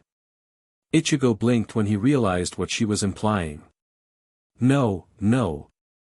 That's not what I meant, he said with a frantic wave of his hands. When Rukia's expression didn't change, he huffed in frustration and walked forward. Placing both hands on her shoulders, he said. Rukia, we're your best friends. Like I've said before, don't hesitate to come to us. What I meant was, why graduate early? You're already in the advanced class. The prestige is already there. Rukia looked thoughtful as she pondered this point. I don't know, I suppose, he wanted to. I don't know, she conceded. Precisely. I'm all for you getting adopted into the Kachiki clan. I mean, it's one of the great noble houses. Come to think about it, Kachiki Rukia has a nice ring to it. But there's no need for you to graduate immediately, Ichigo said with a frown. If they think you can't handle it or something, then they deserve a good smack on their heads, and I'll personally deliver it to them. You're in the advanced class. That alone says enough. You're capable, Rukia, and everyone in this room knows it. I think Ichigo is right, Rukia, Renji said with a smile, although he sounded less enthusiastic about it. You're going to get the family you always wanted, and you become a noble at that. In fact, I'm already getting jealous just thinking about it. But I'm with Ichigo on this, there's no point in graduating early. So what do I do? They want my response by tomorrow. Tell them you accept, but request them to let you graduate properly from the academy. If that Kachiki Taishu can't allow that, then he doesn't deserve you as a sister, Ichigo said. Rukia didn't answer, but her expression relaxed, a look of gratitude taking its place. Then, she suddenly leapt forward and crushed the both of them into a hug. Wah, Rukia, her 2 friends shouted in confusion. Thanks guys. I really appreciate the support, she said, her voice sounding choked and muffled as she leaned her head on Ichigo's chest. Anytime, midget. Just don't cry on us. It's unbefitting of you. Ow! Renji suddenly exclaimed, for Rukia's foot had just landed on his, hard. Sorry Renji. That was meant for this idiot Strawberry. Naturally, the appearance of a noble, and a Taicho at that, from one of the 4 great noble houses created a huge wave of gossip throughout the Shino Academy. The next morning, almost everyone was talking about Kichiki Byakuya's appearance as if they had personally witnessed it, and rumors were flying all round as to his purpose. Of course, none of them came close. Only 3 students knew of his actual purpose, although none were telling. Having settled the issue of Rukia's impending adoption, Ichigo and Renji could hardly care about the rumors flying round, as their first lesson was something the both of them were looking forward to, Zanjutsu training. Hence, they were understandably excited about it. Although, it wasn't exactly what they were hoping for. What? Renji protested in indignation as he stared at the offending shurnai in his hands. When they said Zanjutsu training, I was expecting real swords, not this wooden twig. I mean, look at it, he said as he held at arm's length, missing the look Ichigo gave him and Rukia's roll of her eyes. Quit complaining. Ichigo told Renji. A weapon is a weapon, I can still hurt you with it. And before Renji could react, Ichigo grabbed his own shurnai and jabbed Renji hard in the stomach. Ow! Renji cried as he clutched his stomach. What was that for? You wanted a real sword, didn't you? Imagine what would have happened if that was a real sword and I jabbed you with it. An injury, that's what. I'll show you injury. Renji growled and swung his sword at Ichigo, but Ichigo had already brought it up to parry the attack. Then, he grabbed Renji's shurnai and pulled it from his grasp, just as their instructor yelled at them. Kurosaki. Abarai. You'll have plenty of time to duel later. Now sit down or I'll call a Taicho down to have a one-on-one. That got their attention, and the 2 of them visibly paled before hastily taking a seat, much to the amusement of almost everyone in the class. Once everyone received their training swords, their instructor began his brief, but not before shooting Ichigo and Renji a glare. For today's lesson, you will be engaging in one-on-one duels. Many of you may not have had prior training before, so today's duel will be simply to determine your skill level. Now, rules. This is just a training exercise, so don't deal any unnecessary damage to your opponent. Since your training weapons act as swords, no blocking with your hand or arm is allowed. First one down, loses. Other than that, everything goes. As the first pair of opponents took their place on the mats, Ichigo turned to a distracted-looking Rukia. Hey, you okay? I'm still asking even though you look anything but. You know you can't fight while you're distracted, right? I'm just worried, she said. Ichigo was considering whether to prompt her, but she continued. I'm afraid that Kichiki Taishu won't allow me to carry on in the academy, because if he does, I don't know what to choose. Part of me wants to stay very badly, but another part of me doesn't want to turn down this chance. Belonging to a noble family, that's not something everyone has a chance to be. But I don't want to leave you guys in the lurch. Ichigo resisted the urge to roll his eyes. This was what she was worried about. Look Rukia, it's ultimately your decision. We don't control your life, you can decide for yourself, and whatever choice you make, we'll support you no matter what, and I'm sure I speak for Renji as well. So what if you become a noble? You're still my friend, and nothing's going to change that. Are you sure? She asked quietly. Truthfully, Ichigo hoped she wouldn't leave, but who was he to stop her? Of course I'm sure. Besides, if we separate, I'll make sure it won't be for long. Can't let you be the only one who graduates early, can I? Her eyes widened. You want to graduate within a year? That's impossible. No, it's just hard. It's not impossible.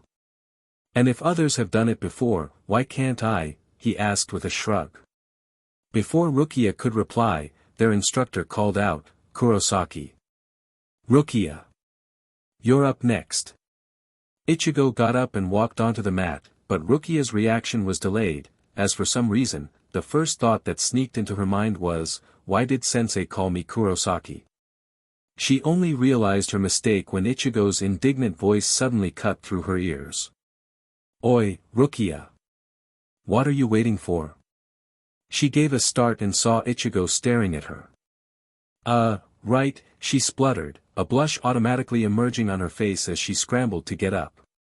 As she hurried into the middle, Ichigo seemed to come to a realization, because he suddenly asked their instructor, wait, sensei, you want me to fight her? Of course. You have a problem with that? Every Shinigami, yourself included, must learn how to fight opponents that are larger than you. But it won't be a fair fight. Let her fight someone of a similar height, he protested. At this point, whatever embarrassment Rukia was feeling vanished. Her expression dropped and she glared, enraged, at Ichigo. So you're calling me short, is that it? Then how about I bring you down to my level, she yelled, and without further hesitation, she leapt forward and swung her sword two-handed, straight at Ichigo's head.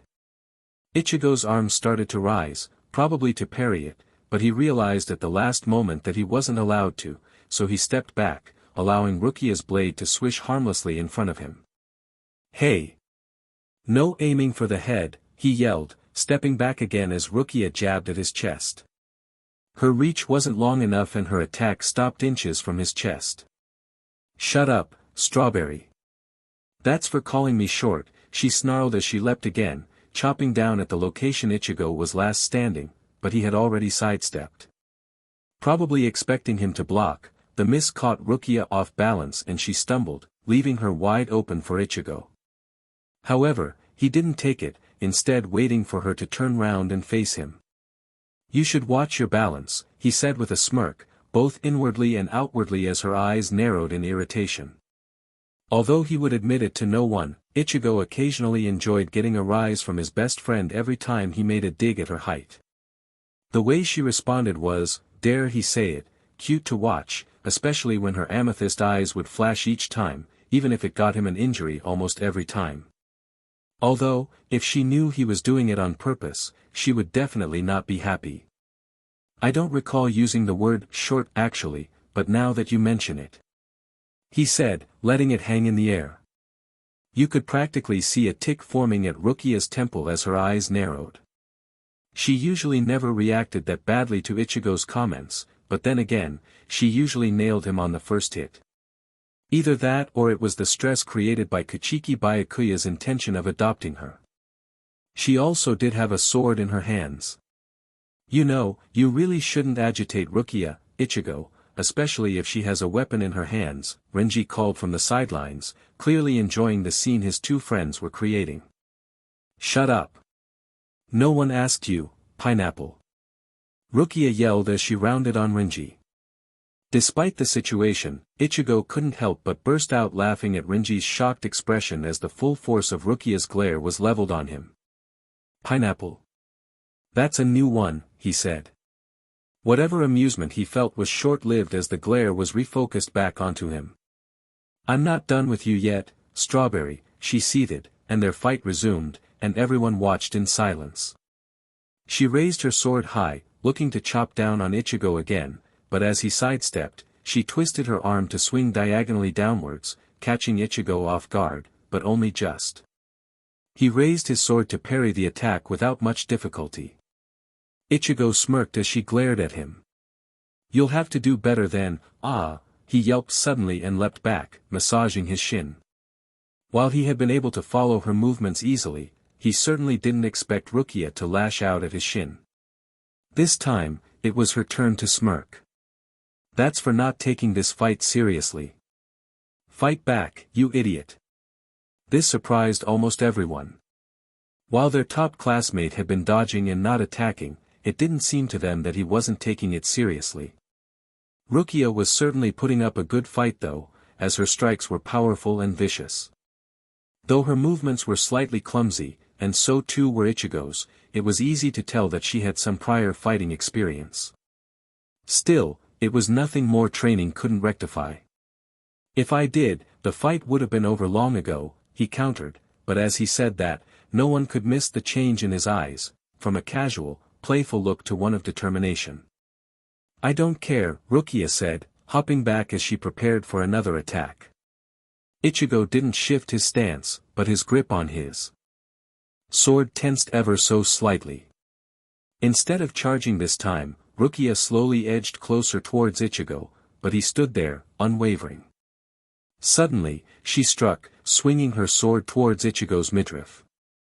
Few saw Ichigo move. One moment, his sword was hanging by his side. The next moment, it was swinging, one-handed, through the air, meeting Rukia's attack with his sword. With a loud crack, her sword was knocked from her grasp. It wasn't because she hadn't gripped it hard enough. Rather, Ichigo had used so much force that Rukia's hands were knocked back slightly as well, resulting in her stumbling back slightly. Her sword flew high and far, landing at the far corner of the hall with a thud. "Winner, Kurosaki." Amidst the applause, Rukia turned to Ichigo, but instead of looking irritated, she smirked. "See, was that so hard?" "You're right, it wasn't," he smirked back, before tapping her lightly on her shoulder twice. "Better luck next time," he added. Now, Rukia's smirk turned into a scowl, and without warning, she grabbed the other end of Ichigo's shurnai and yanked hard. With a cry of surprise, Ichigo was sent sprawling onto the ground. "You really should watch your balance," Rukia said to a confused Ichigo, her lips twitching as she tried her best not to laugh at his dazed look before walking off to retrieve her sword. "Bleach," Ichigo muttered, but his voice held no malice as he picked himself up and walked towards where Renji was seated. "You do know you would have lost if you fought me, right?" Renji asked with a snigger. "You think too highly of yourself," Ichigo scoffed back. "I could wipe the floor with you. Without a sword." Before Renji could retort, their instructor announced, "Abarai. An. Kira. You're up next." Across from them, Izuru stood up and slowly walked onto the mats. He didn't look very well, in fact, he looked downright queasy. "All right, watch the master at work," Renji said as he got up. "Wasn't that what you told us before your Kido blew up in your face?" Rukia shot back as she reappeared beside Ichigo after retrieving her sword. Ichigo laughed and Renji reddened. Still, he decided that did not deign a response. "I'll show them," he thought as he got onto the mat and faced his opponent. He frowned when he saw Izuru's slightly flustered look. What did he look so worried about? While Izuru was a quiet student and kept mostly to himself, there was no denying that he was intelligent, and had one of the highest potential as well. So, Renji had to show him up to show his worth. And, begin. All thoughts about why his fellow classmate was looking so worried were washed from Renji's mind and he charged straight at Izuru with a yell. Taken aback, Izuru could only block and defend for his life, unable to do anything as Renji waded into him, hacking and slashing with absolutely no style or form whatsoever. Izuru could keep up with Renji's speed, but just barely. Eventually, after a few seconds of careless hacking, Renji finally got past Izuru's defenses and jabbed him hard in the stomach. Izuru doubled over, and found himself flat on his back, as Renji's leg swept his and sent him sprawling. "Winner, Abarai." Renji looked back at his two friends smugly before turning back towards Izuru, hence missing the looks they were giving him. Then, to Izuru's, as well as Ichigo and Rukia's, surprise, Renji held out a hand to him. "Thanks," Izuru said sheepishly as he took hold and Renji helped him up. "Good fight," Renji patted Izuru on the back before they returned to their original locations. "So what do you think?" "Impressive, huh?" "I think overwhelming would be a more suitable word," Ichigo commented, and Rukia nodded her agreement. "Still, I didn't think you had it in you to help others." "Why not?" "It gives me a better image. And once again I spoke too soon." Afternoon. Apparently, the uproar that he generated with his appearance didn't seem to faze Kichiki Byakuya. Once again, during lunch, rumors began flying around that he had reappeared. Only 3 students didn't partake in the rumor mongering, as they were the only ones who knew his true purpose. So, they all waited on edge for Rukia to be called, but it was only until during their final lesson before dinner that she was summoned. "Remember, do what your heart tells you," Ichigo whispered as Rukia shot both her friends a worried look as she left the classroom. "We'll be waiting for you at dinner." Renji, though, remained silent, for some weird reason. Still, Rukia didn't return during the lesson, and not even when Ichigo and Renji were already halfway through their food. Well, Renji was, anyway. Ichigo didn't have the stomach to eat. "I'm worried, Renji. What if she chooses us over being adopted? I don't want her to pass up this chance, and it'll be my fault for putting her up to it." "Well, worrying now isn't going to do you any good, is it?" Renji said nonchalantly. Besides, his expression seemed to fall as his voice lowered. "Maybe Kuchiki Taishu is telling her not to dash." "Ichigo." "Renji." Rukia's voice suddenly called out. Ichigo's head snapped up so fast he thought something gave, but he immediately spotted Rukia heading towards them despite her height, her facial expression unreadable. He got up and faced her. "So?" was all he said as he and Renji looked at her anxiously. She craned her neck to look at him. Slowly, her expression brightened up, and that was enough for Ichigo. He too broke into a smile. He accepted. Rukia said with a genuine smile. "He didn't really look too happy, I couldn't tell, but he accepted anyway. I get to finish at the academy. But he said once I do, I have to start training to be a noble, whatever that means." "That's great," Ichigo said as Rukia sat down next to Renji. The mood between them had finally lifted, and everyone, including Renji, was looking happier than they had for the earlier part of the day. "I suppose he realized your potential as well," Renji said. "Hey Rukia," Ichigo suddenly said. She looked at him questioningly. "Let me be the first to welcome you back to the academy, Kuchiki Rukia." She smiled back at him. "Thank you, Ichigo," and that was enough to bring a smile to his face yet again.